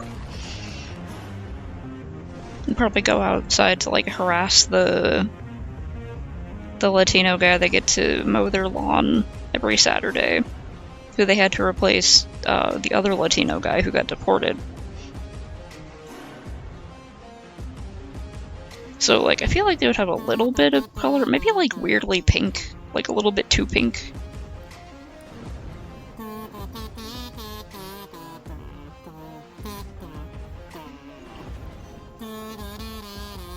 There's different types of paleness. Yeah, if they're kind of grayish, it means, someone's kind of grayish, it means they're not getting enough oxygen. So it could be not getting enough oxygen because they're constantly yelling at their TV or something.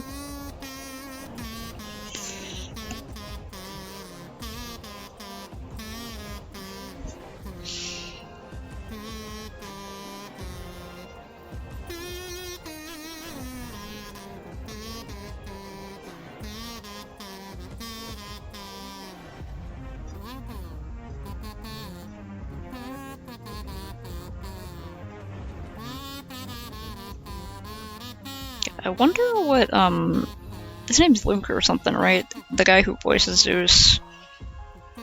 I wonder what it would sound like if he used his, like, Zeus voice through a kazoo. Someone give him a kazoo.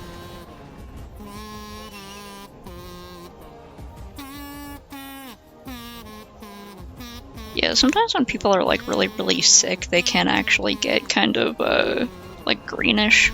I've turned kind of greenish when I was really sick. Yellow usually means jaundiced, so it means they have some sort of nutritional deficiency. Gray means they're lacking oxygen. Yeah.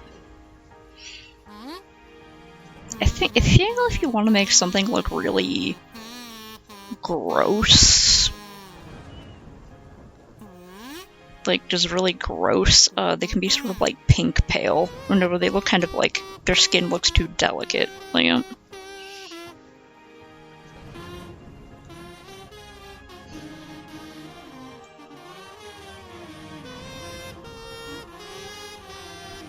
just spinning into the frame.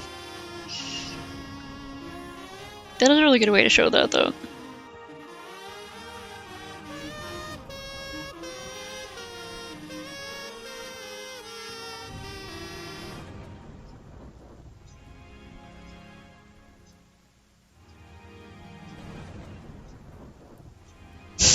This guy got surfing simp.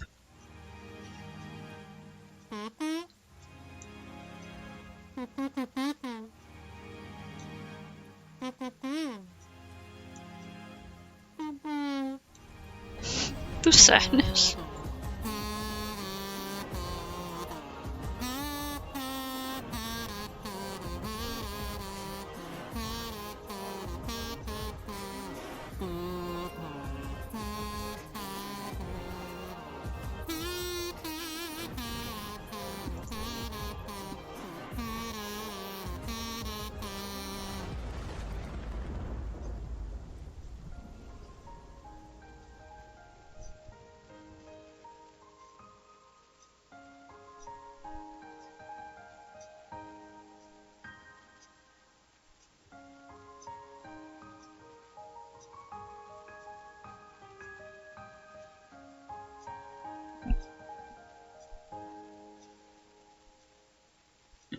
Yeah.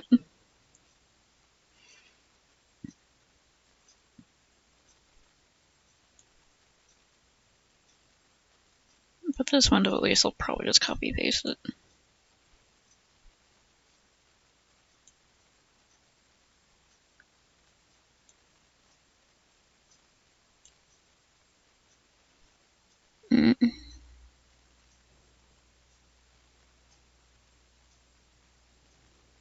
Saturation? Saturation for what?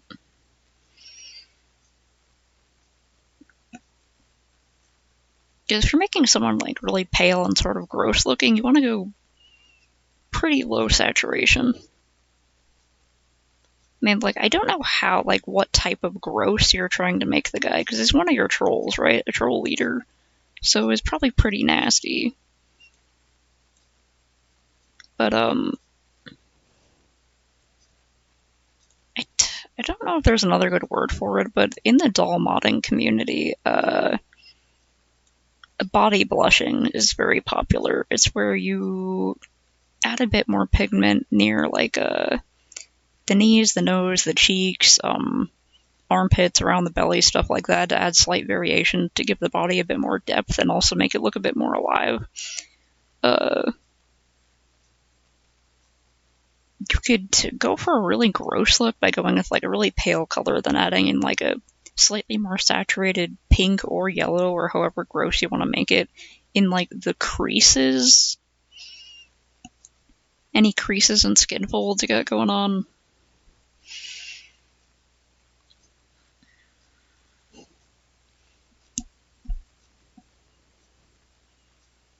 I do really like analyzing music and stuff like that. I often don't know what the words are.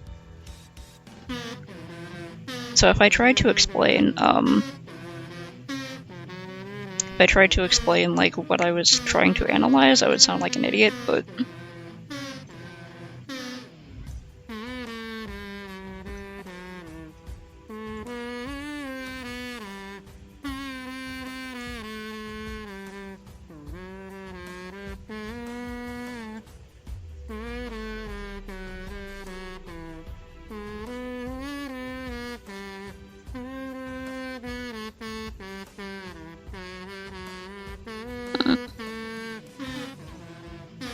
even then, you could get a lot of that, like...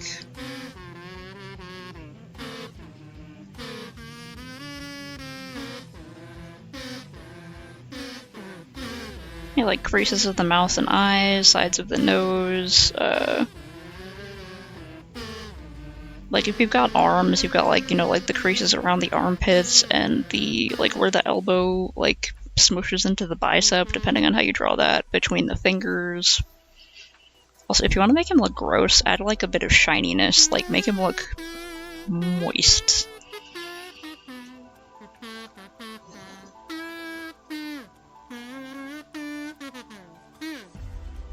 Sounds like the frickin', what's it called? The Globgo Gabgalab or whatever? That one British monster? From that, like... was it British? I feel like only the British could have come up with something like that. It was like that weird religious cartoon.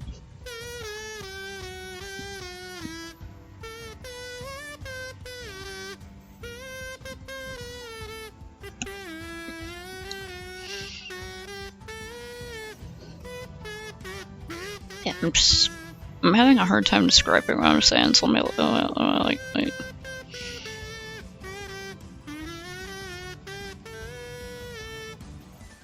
Why is that? That shouldn't be over there. Okay, well,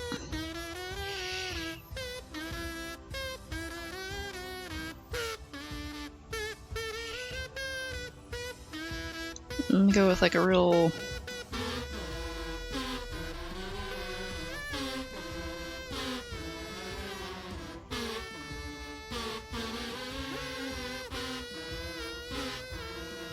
Say you got just like some freaking, like a lumpy head or something.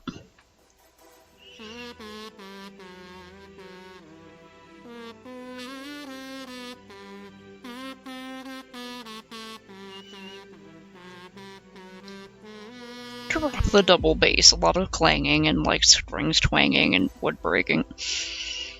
Okay, and then you get like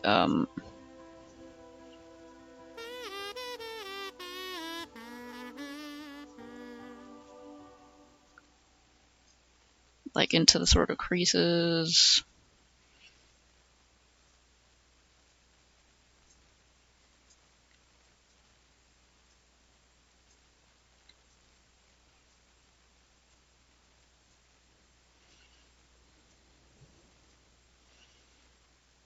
Yeah, that kind of. Ah, it's too late. Hold on.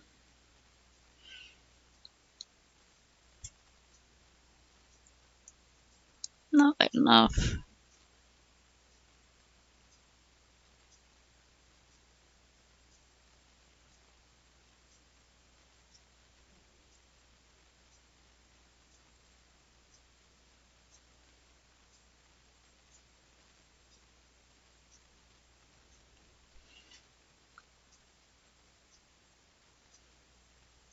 Softer, sort of.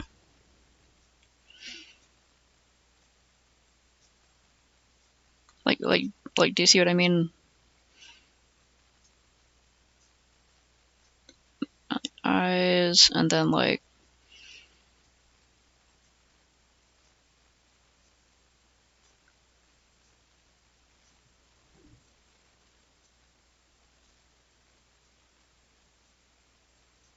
You said some sort of troll leader, so I'm imagining just like a big gross baby. Is what I'm imagining. Big gross pale wet blobfish baby.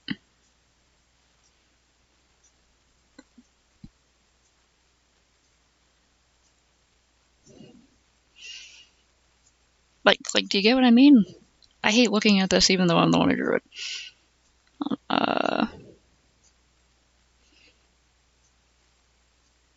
Okay, it's a bit too glowy, but like, there we go. That was the sort of lightness I was looking for. Where it's like they have almost translucent skin. Is that what you mean? Helmet.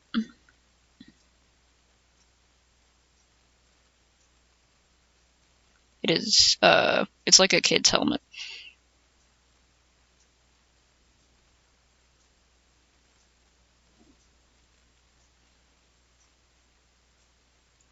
That's the troll.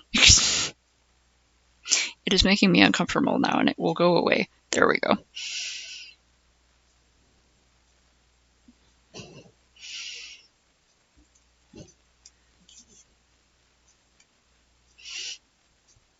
Eddie ate dynamite. Goodbye, Eddie. I like how fucked up that is. That's pretty great.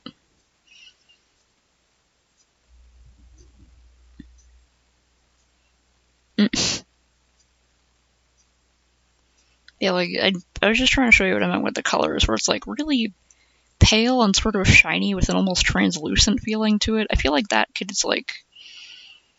This is sort of the gross ideal of someone who sits inside and yells at their TV or computer screen all day. And they're just kind of just supposed to be like gross and untasteful, and they're, they gotta be kind of sweaty.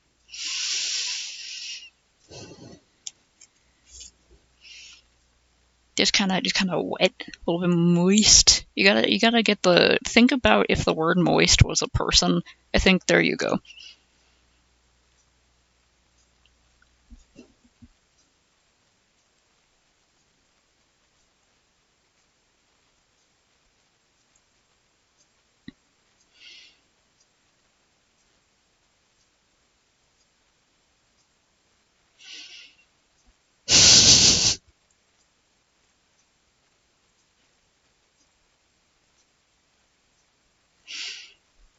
Excellent. Should be perfectly disgusting.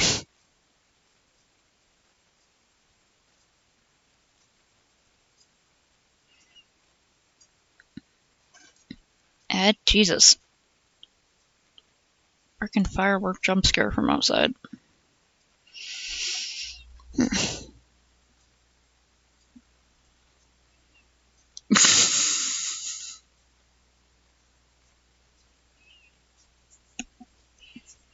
Yeah, it's like, some people are pale and some people are fat, and that's not bad. But, like, I feel like if you want to show someone who is unhealthy, who's, like, you know, some sort of a creature of a person who has been hiding away in the darkness, and just being gross, making them look like, you know, some sort of, like, deep-sea creature or some sort of cave creature, who is, adapted to living without light, and something that looks really uncomfortable and unhealthy for a human. Hey, this guy also looks gross. He's freaking gray and yellow as hell. This guy's chartreuse. I gotta play Sally Face at some point.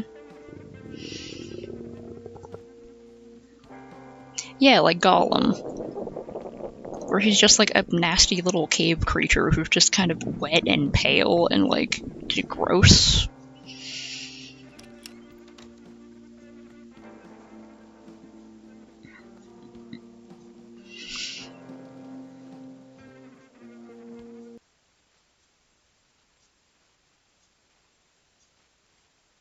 Yeah, that guy also, he looks like he smells bad. He's just kind of grimy.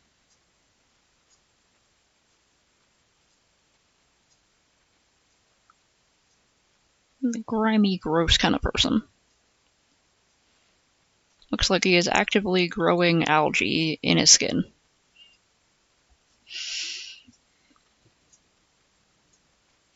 Yeah, the guy definitely looks unhealthy. That ain't a healthy skin tone. And having a shirt all stained up is also pretty good.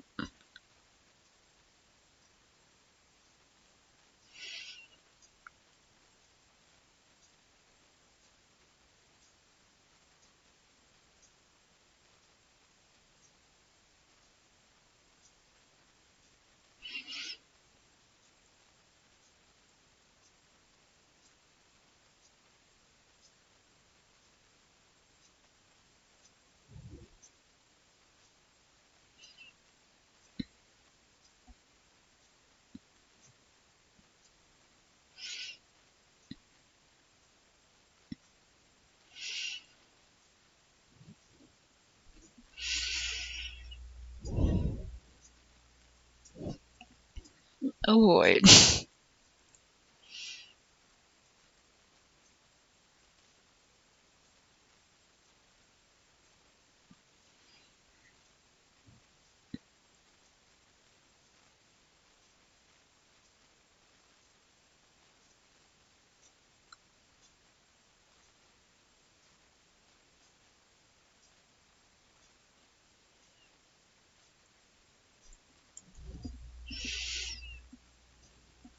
Nice.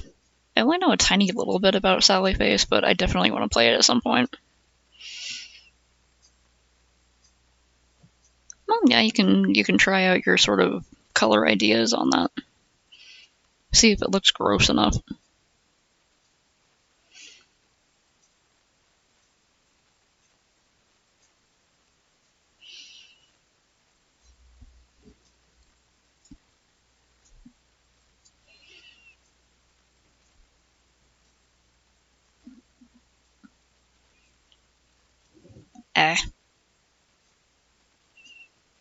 About touching him. What's a glitter pony? Oh God, is he gonna say something weird? It's really as he like his chin is just kind of disappearing into his neck. That doesn't look healthy. Oh God. That's, oh my God, this guy is scary. Okay.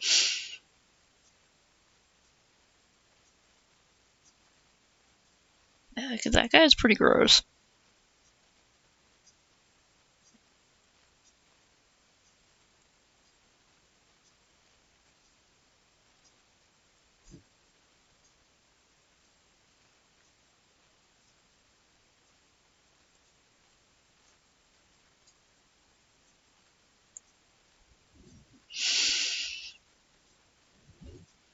Yeah, it was pretty uncomfortable. The game does were like, hey, check out this freak. It looks like he spends 9 hours a day on this chair.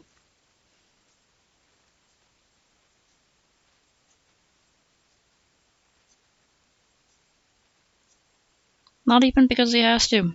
He just does that. Because, of course, no shade to people who just cannot get up very much. Or who can't get up at all. It just really grosses me out when people have, like, the option to get up and they don't. It's always something that's just really bothered me.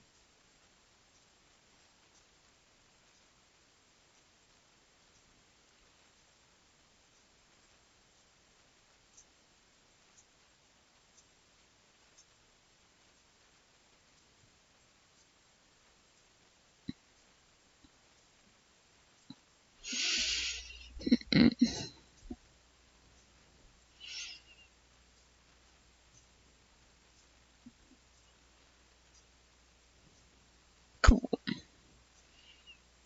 Consumers. Yeah, give him the little wings.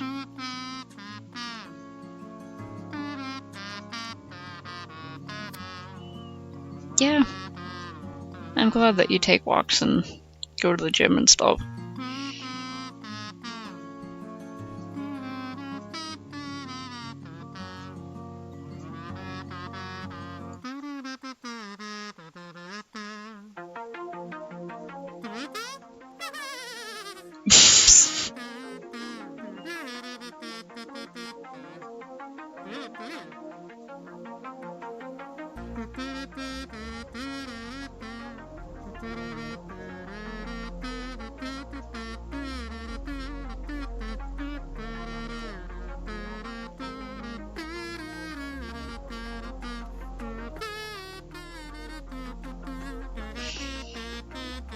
Oh, I forgot to put the line of drinks there.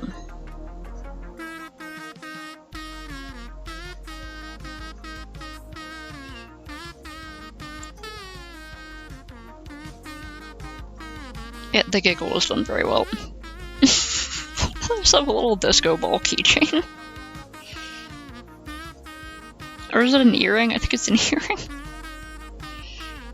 Yeah, you gotta shake that depression mold right off you.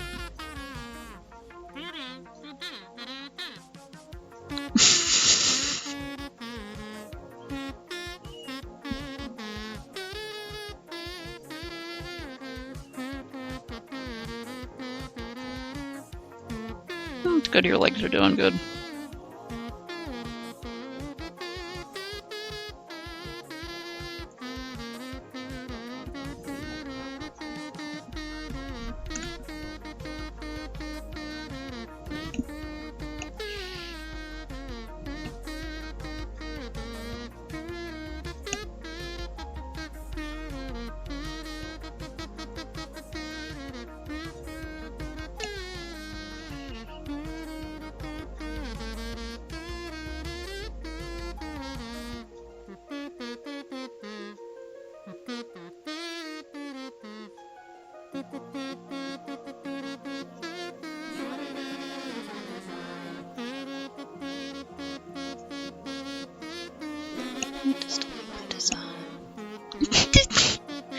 Like when it was a stack of Winions.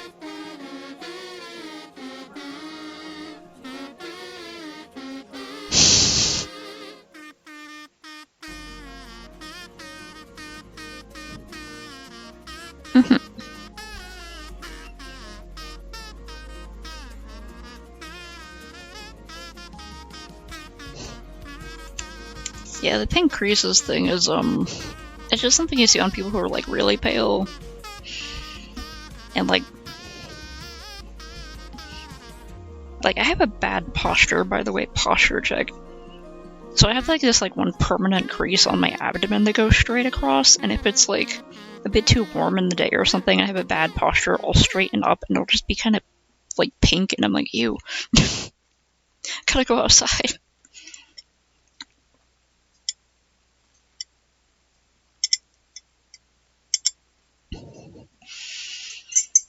Nice, it's just your style. It is fun to learn how to draw different types of noses for different characters.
Ass out.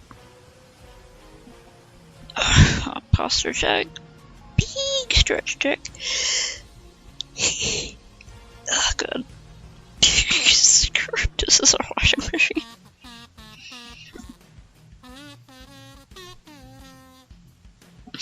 Fucking Kazooptis.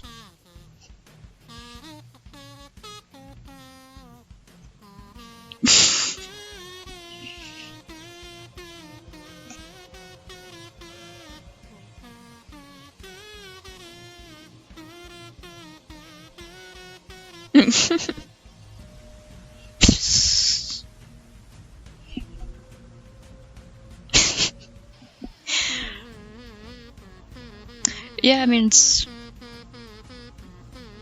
kind of dangerous to run those with the lid open and nothing in it, so.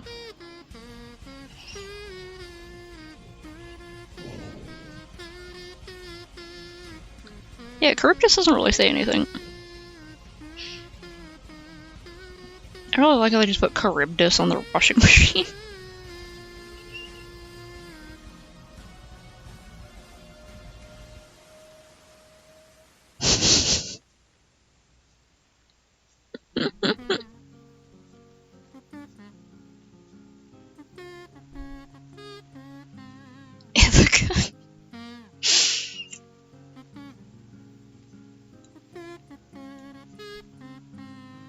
Yeah, this low-budget stage production of epic musical is pretty fucking fantastic.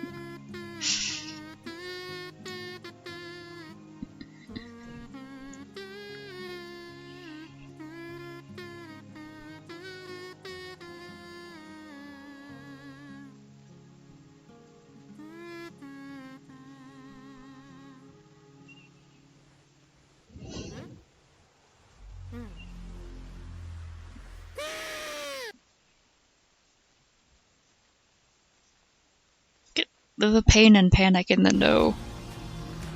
You must be who Hermes mentioned. A monster here to block my way. I'd like to hurry up and end this.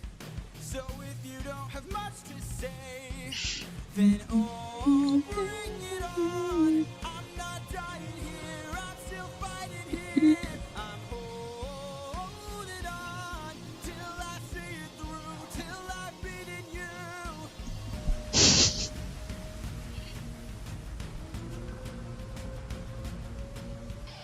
I already know your tactics. When you swallow, you attack with whirlpools that attract.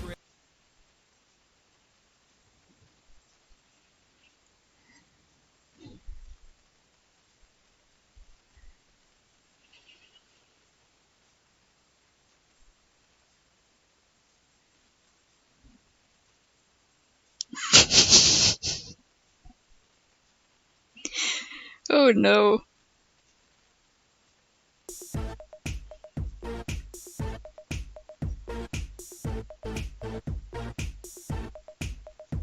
I always forget this was a Justin Timberlake song.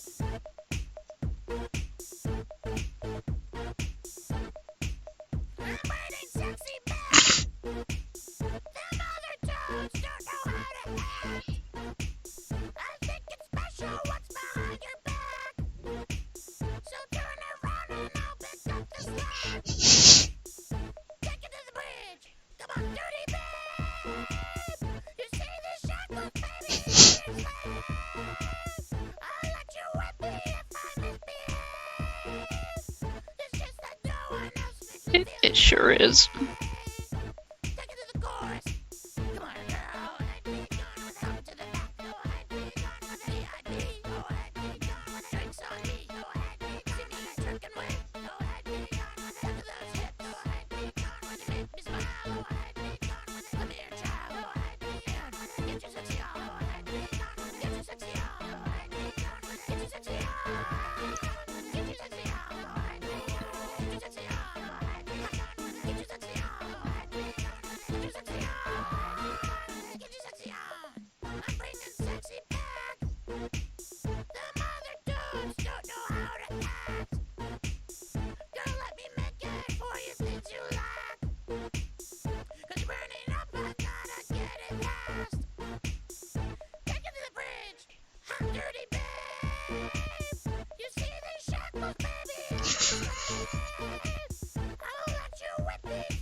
I love it when I can start to hear how their voice is frying out.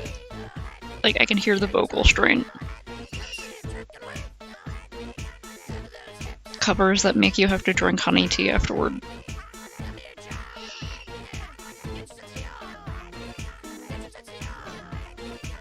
This is someone actually singing.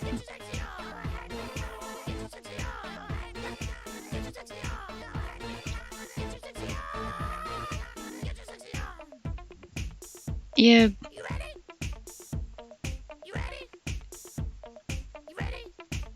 Get ready. Yes, I'm bringing in sexy back. You mother toads, watch your holler back.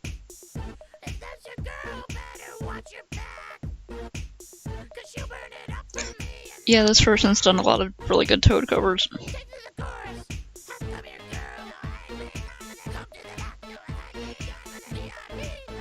One of my favorite ones is when someone did a cover of Sia's Chandelier.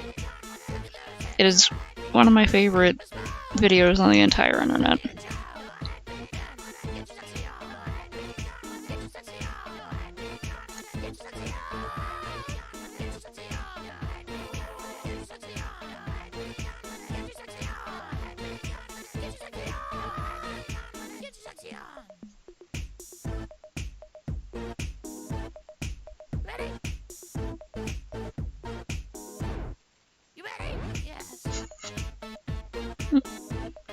Put this in another tab.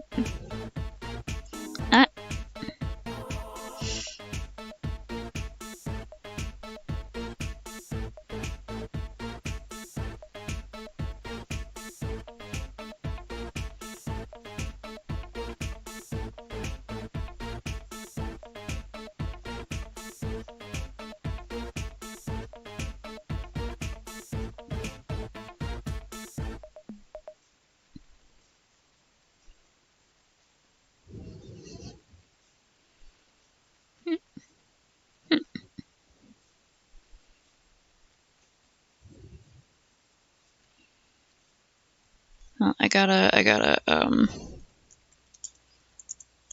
I gotta see if I can find that same one. I gotta see. I think this is the right one. Yeah, Melancholia. I have watched it before. I'll get to the other one in a second. Is this the one? Yeah. It's kind of quiet. Wait, my whole thing is freezing up here. This is a different person, but still a real person.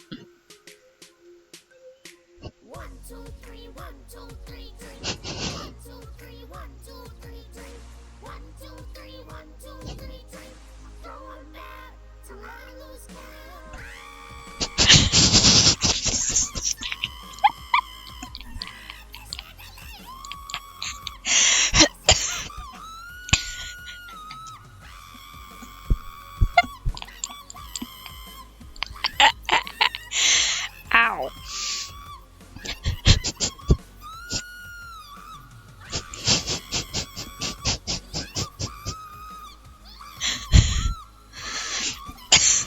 Sorry.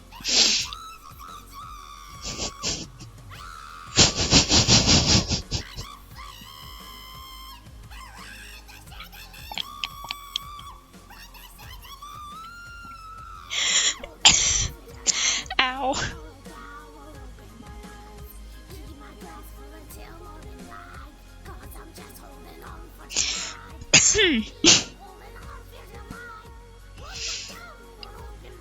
It gets me every time.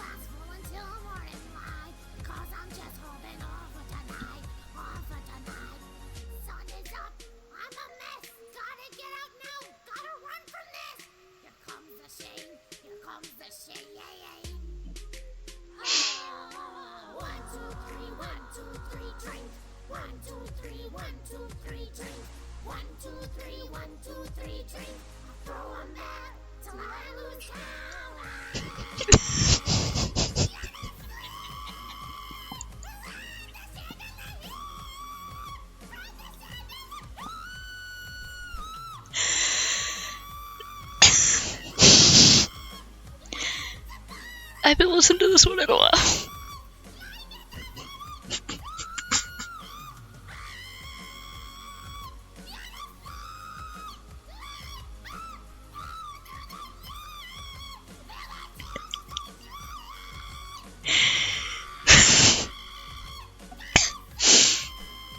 Yeah.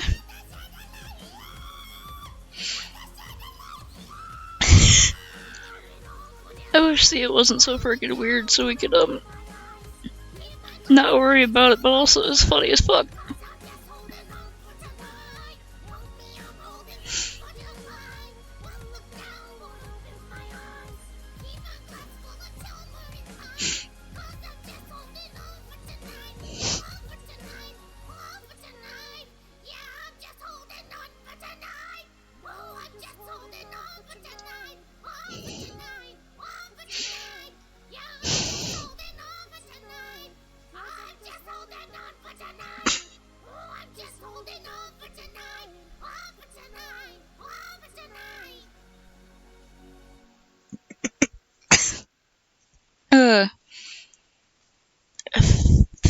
God, it was one of the best covers of anything that has ever existed. Matt, right? The moment one of your tats heals, you'll want another one. And you just keep. Oh God.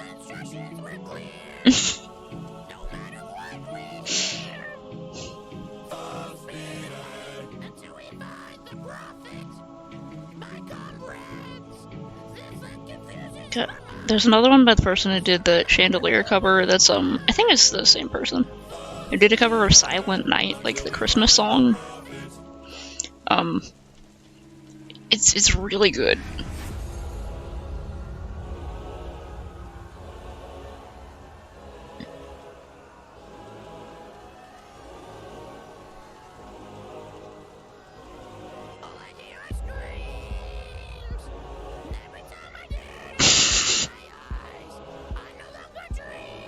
Hearing Toad say those lyrics is so good.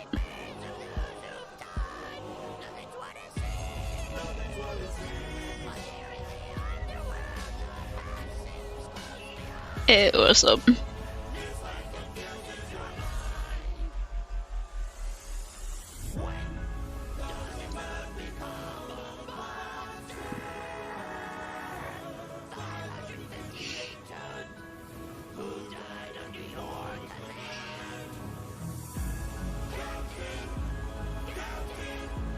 Look like they're looking down properly.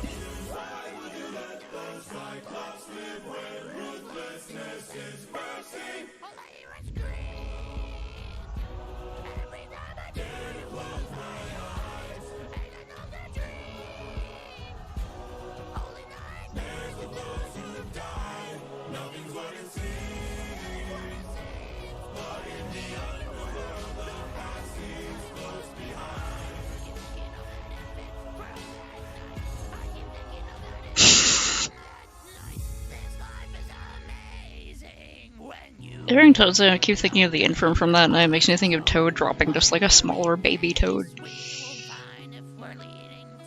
Yeah, it's a really good drawing of Toad. I really like this Toad drawing.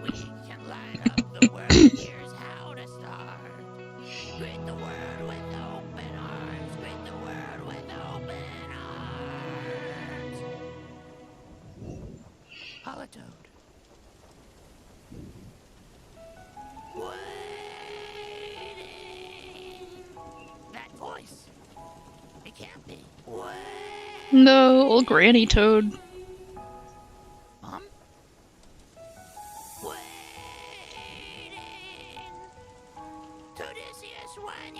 Toadicius? I forgot that I freaking call him Toadicius. She really does.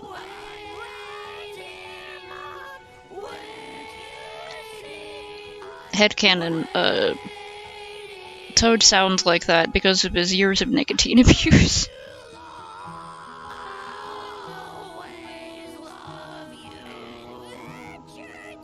The reason he sounds less screechy in modern ones is because his throat is healing.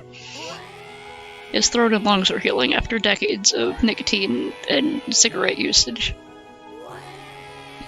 He's been sober for so long, we should be proud of him.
Is the price I pay endless pain? Close your eyes and spare yourself the view. How could I hurt you? I'm just a toad who's trying to go home. Even after all the years away from what I've known, I'm just a toad who's fighting for his life. Even I would trade the world to see my son and wife. I'm just a toad.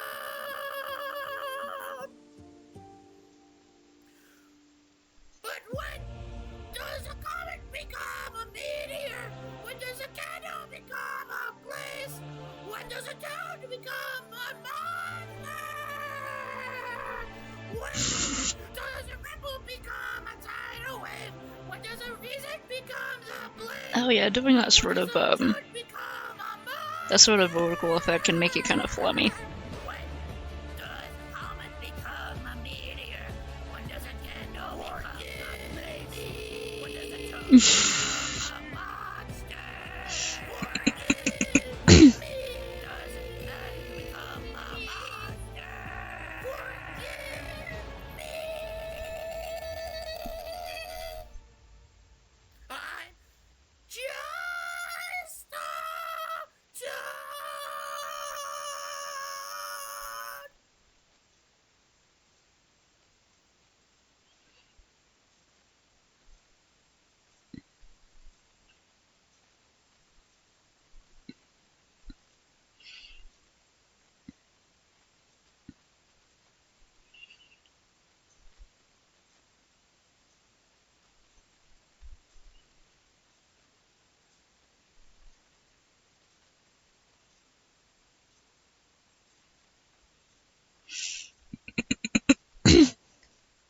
Oh, God.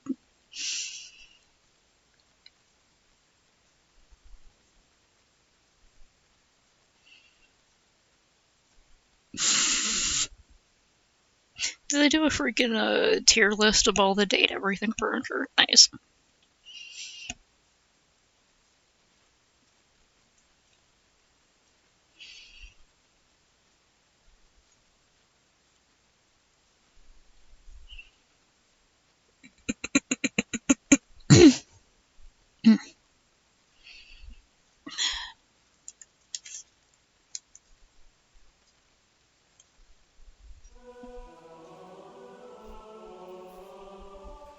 Father! God King! Really do I ask for favors? Don't subscribe to use.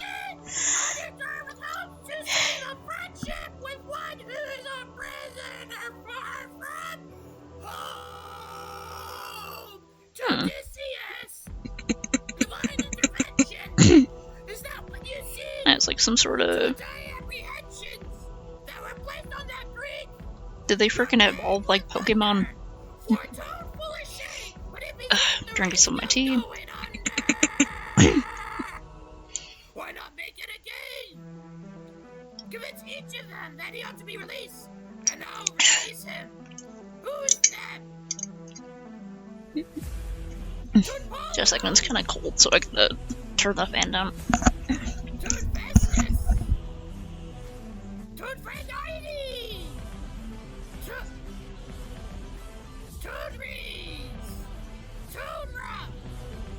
Or me?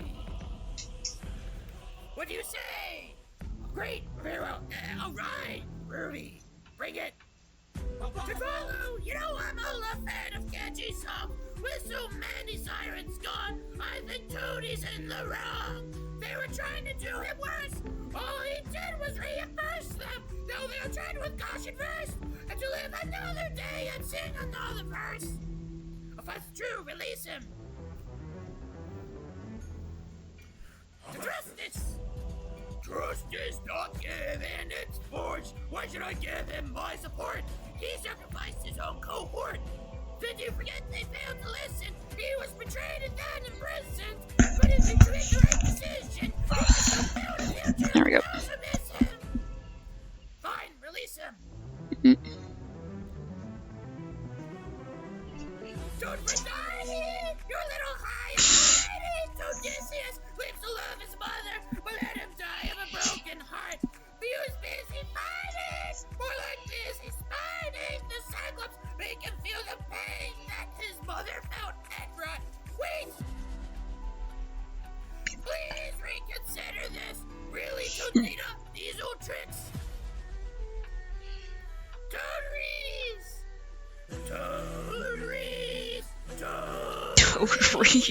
You're the kind of sick coward who's back his power while his friends get devoured. He didn't even try to fight Scylla, didn't even try to kill him. Hides in the one in their horse to get the job done. Never handles things up front, but then it can wink like his son.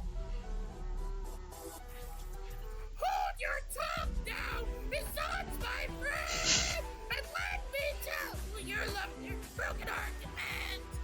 You want more bloodshed, then set him free.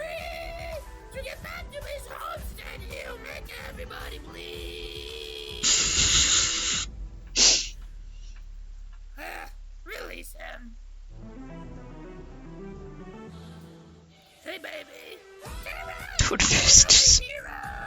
It does. Give me a good reason why yours should prevail. He's got the items of genius. Try harder. He's got his skilled with words. He can do better than that. He's kind of funny. He's never once cheated on his wife. Release him. It's not too glaringly obvious that the wheel is a different type of pen. Release him. You dare to defy me, to make me feel shame. No one needs me. No one wins my game. Thunder bringer through the ringer. And I'm the judgment call. The one who makes her kingdom fall.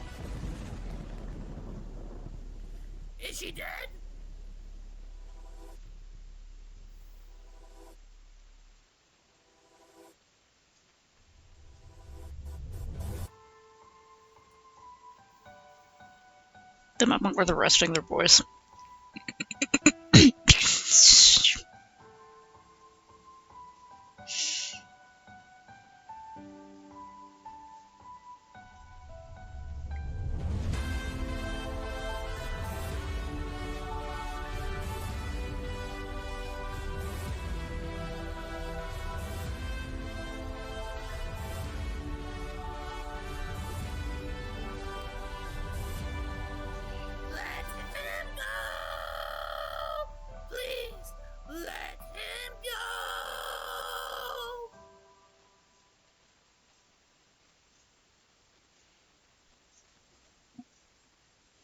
I wonder if anyone's drawn fan art of these where they just draw like all the gods and characters and stuff as toads.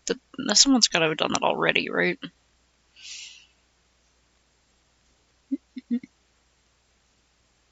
Wait, I have to say this so I can watch it in a little bit.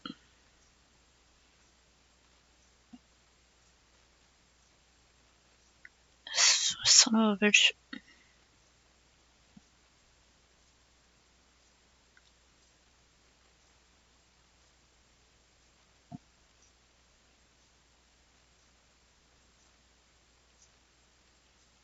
A few of these. Alright. There's several, huh?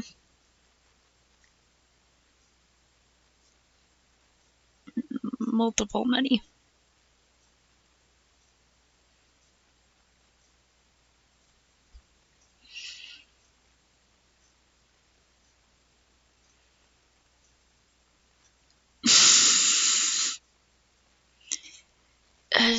I mean, you're not wrong.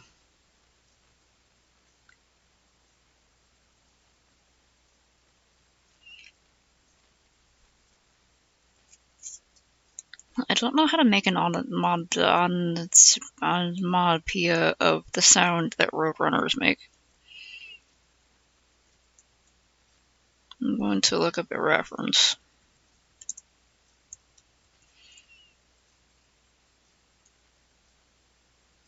I don't mean the cartoon.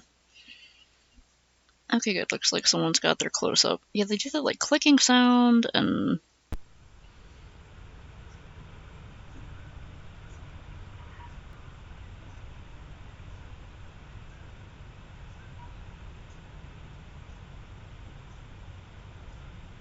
I can barely hear you.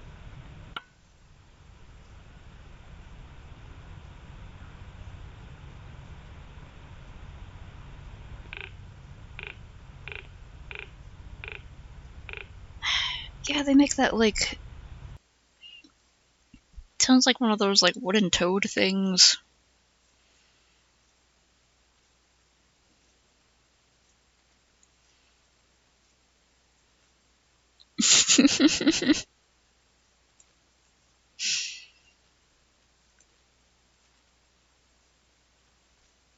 Like, how do I... Maybe I just won't onomatopoeia it. Like, they do kind of just go click, click, click, but it's not... It's like... almost a radical... Also, it's good to make sure I'm sort of drawing them right. There are a few different types of Roadrunner, but... these are the ones we got around here.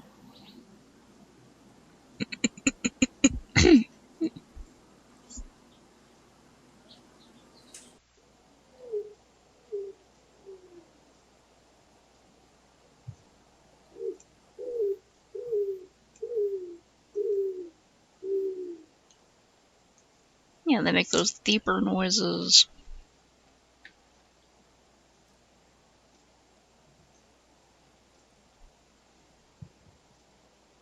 They're so cute with their little tails. I love Roadrunners.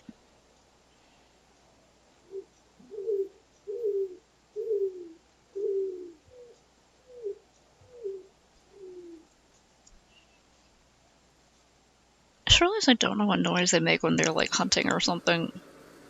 I feel like that would be appropriate because it's asking for food.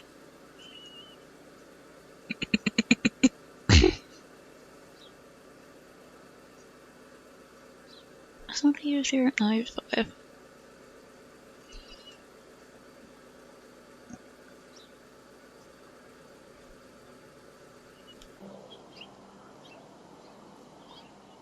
I have yet to hear one go meet me.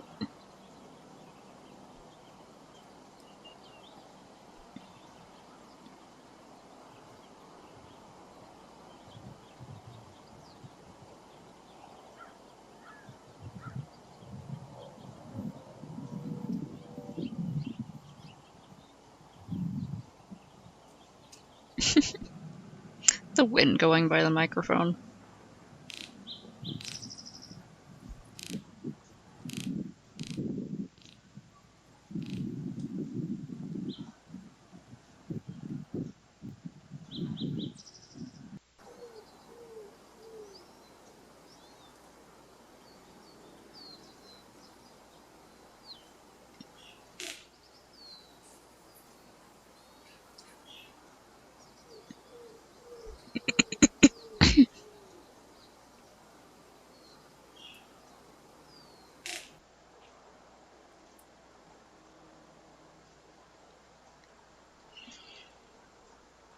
That's good.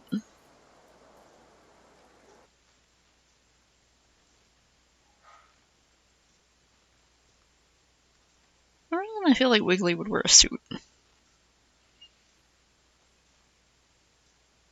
Possibly like a skirt suit or a pantsuit or something. Maybe one with like ridiculous giant 80s power shoulders because drag queen. I don't know.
Oh.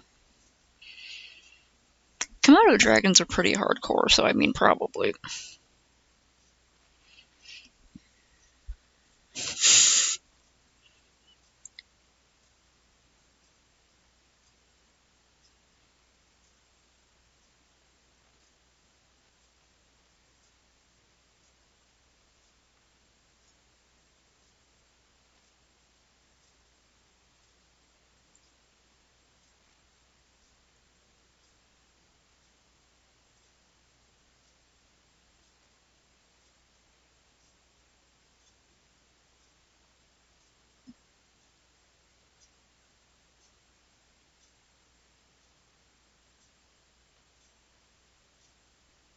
Okay.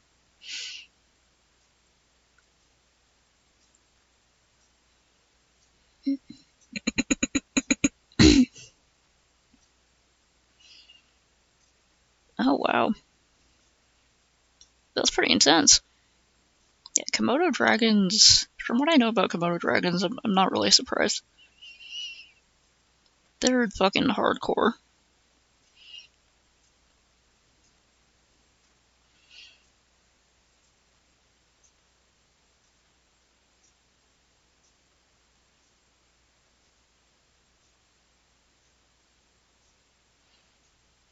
It's like Komodo dragons, dolphins, tigers, unfortunately bears, even though they are the most huggable looking creatures in the world. That's a really fun one, I like it. God damn.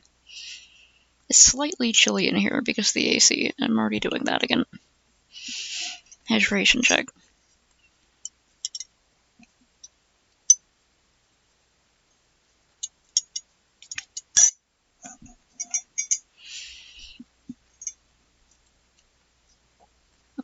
Oh, cool. I, like, never watch anything from talent shows like that. Unless it becomes, like, a thing, and I'm like, who's this person? Why is everyone talking about them? I'm like, okay, they were on the show.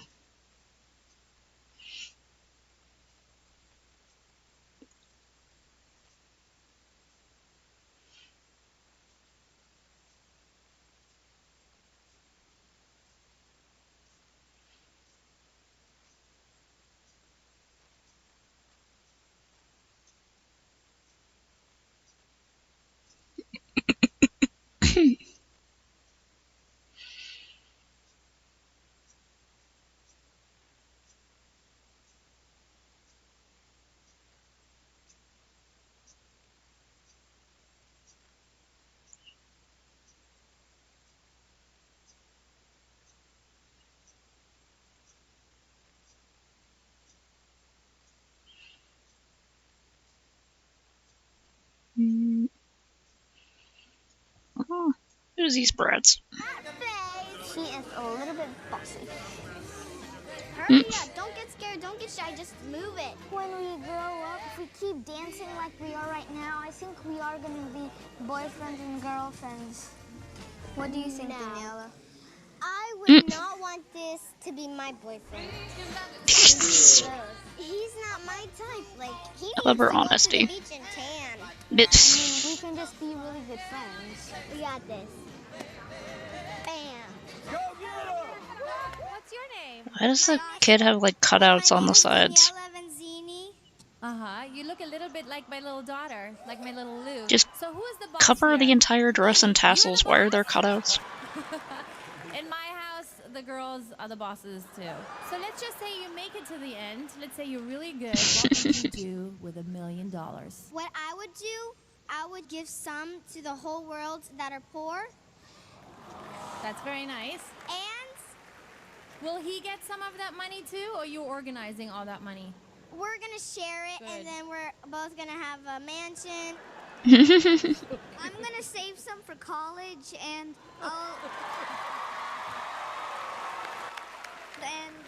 Put it all into college. You can't barely get a mansion for that much. That sounds pretty good to me. I can't wait to see you two dance. Yeah. Mostly I'm just like, it weirds me out to see little kids, especially little girls, wearing like a ton of makeup and an outfit that is like Ezra.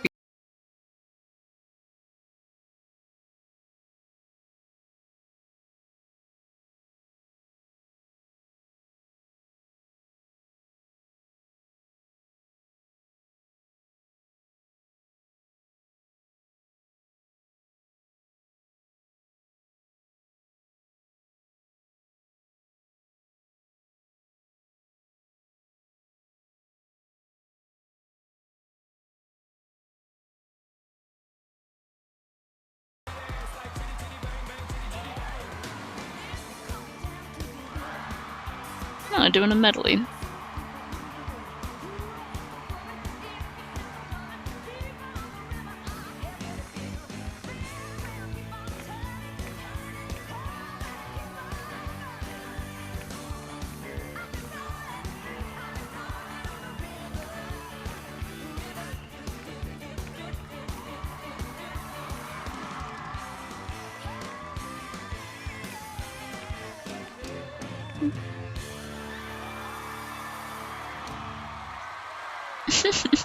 They have so much attitude.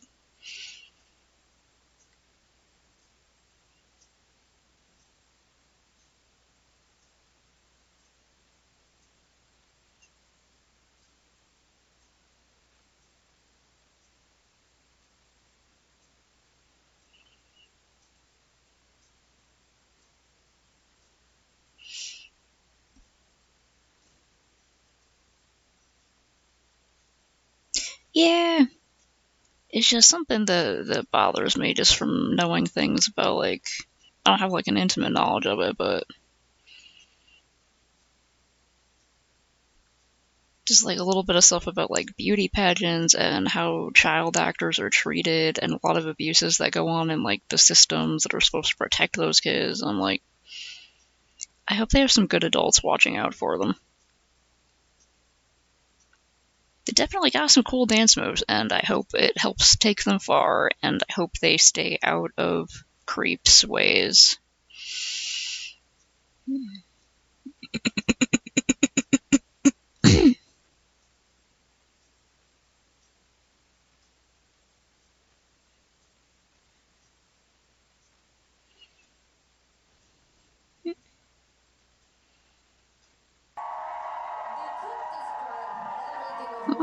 Oh, was she like was that her as like a little kid?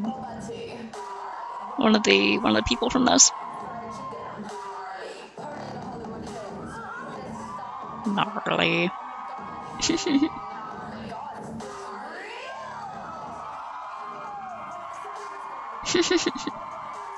I guess she never stopped dancing. That's pretty cool.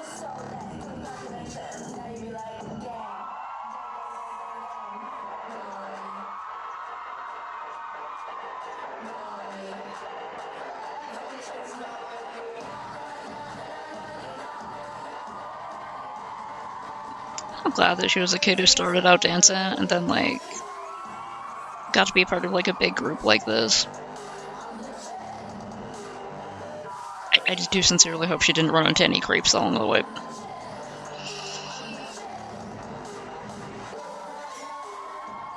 It's loud.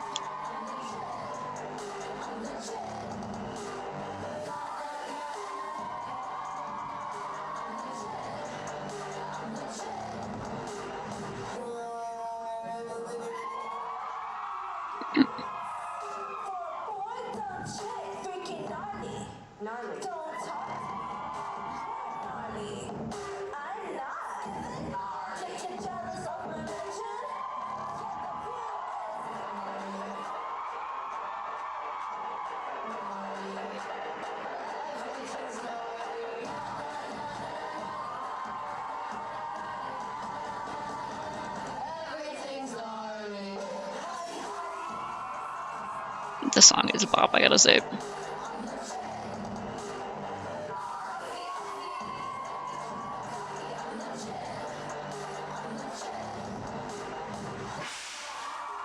The amount of energy you gotta have to keep up with a lot of these dance moves.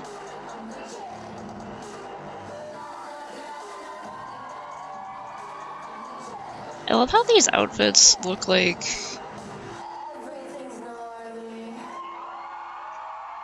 Looks like they, like, rolled through a thrift store and it all got sizes that were, like, one size too small for them and just, like, mix and match the outfits together until they had something. I'm a big fan of that style of fashion.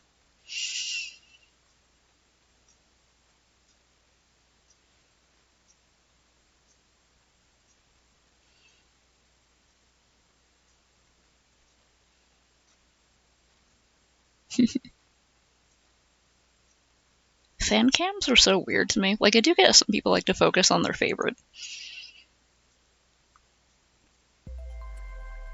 But also, they're, like, so weird to me. I don't get a lot of idol stuff.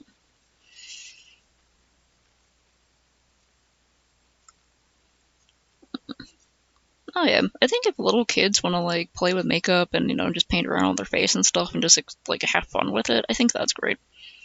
I just have, like, this personal thing where if I see, like freaking beauty pageant kids. You know, like, beauty pageant kids where they have, like, the face of... They have the face of a 5-year-old. They're all goo goo gaga. They're, like, little baby kids, but their makeup makes them look like 30. It just bothers me so much.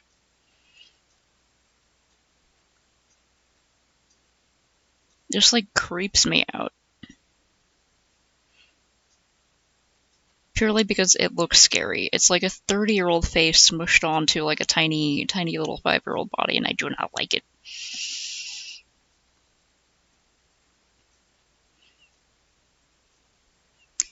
Yeah, people who bring like their fucking, like that toddlers and tiaras kind of stuff, it creeps me out. Their faces are so short and they're having makeup done to look like a fully adult like screen actress or something, it scares me.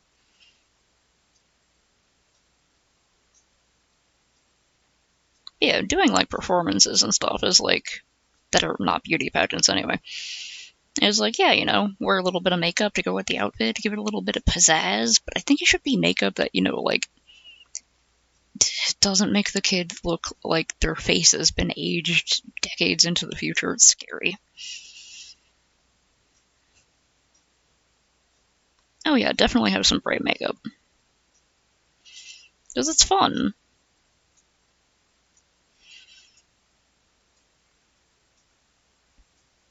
Like, it's not really necessary, especially because they only ever make the girls do it, but, like, it's still fun.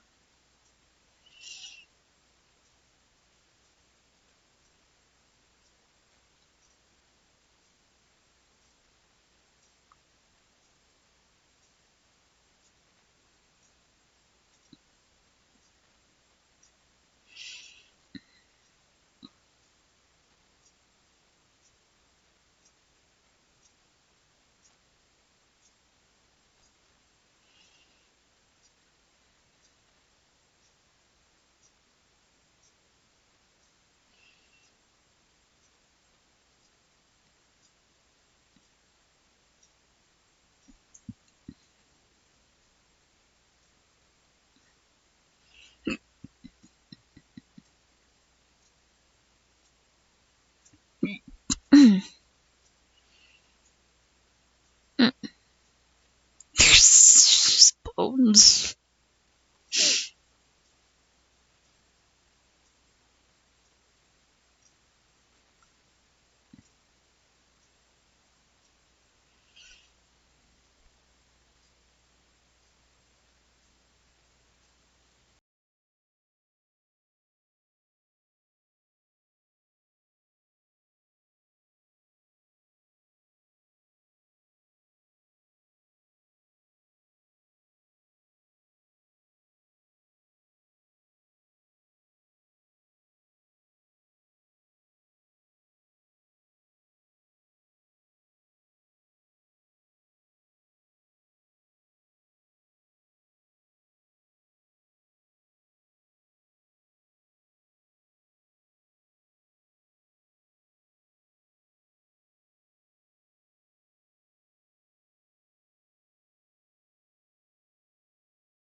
Seeing the cute little like puddings and jellos and stuff on the picnic blanket made me want like little puddings and jellos.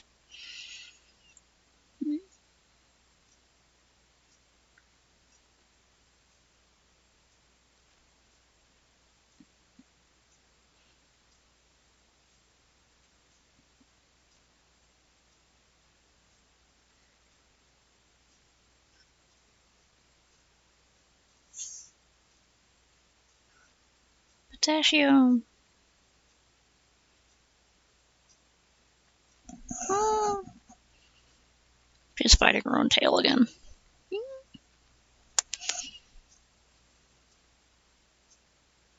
Oh god.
When you don't like how you drew anything. Okay, I'm gonna Control Z all of this.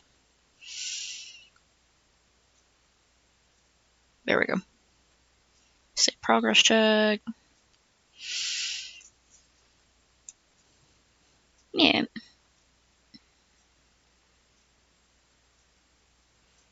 Yeah, it's probably something you gotta figure out, like the colors you want to use and stuff.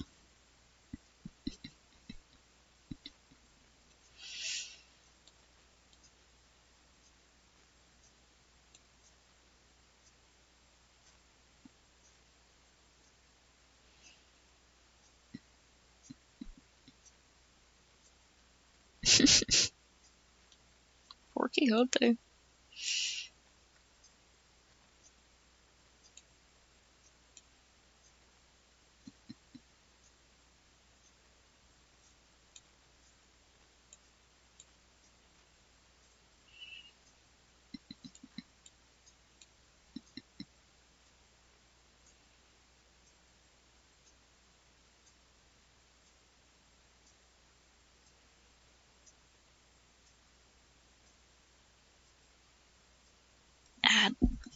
Foot's falling asleep. Ow. How long has it been? Oh, gee, it's only been almost been 3 hours. Okay.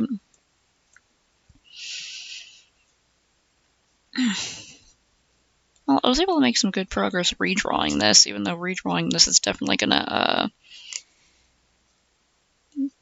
kinda hurt later. Also, right, I only did the lines there, so I gotta redo the face. I might keep the face from the previous lines, because they were okay.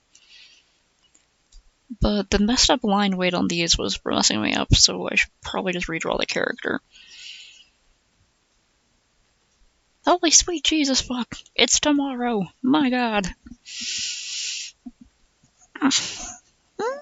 Okay, Pistachio staring at me expectantly. And I want to get up and get a little snacko, so sign off for now. That's good. Yeah, doing a little bit's better than, doing some of a thing. An amount of a thing is better than doing none of the thing.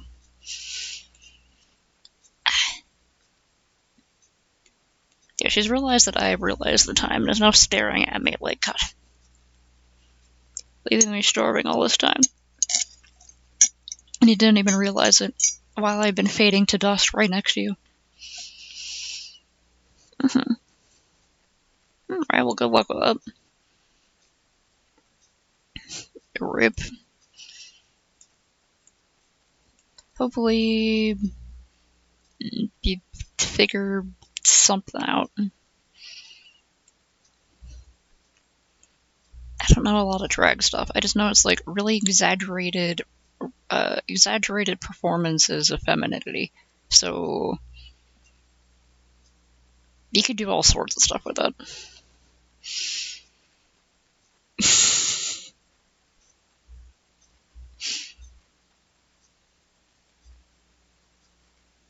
Maybe it should be called like Tickle You Wiggly or something like that. I don't know. I hate that actually. I hate that and it's bad. Disregard. Okay, get the good sleepies. Good night. Hydrations and postures and stretches and stuff. Okay, good night.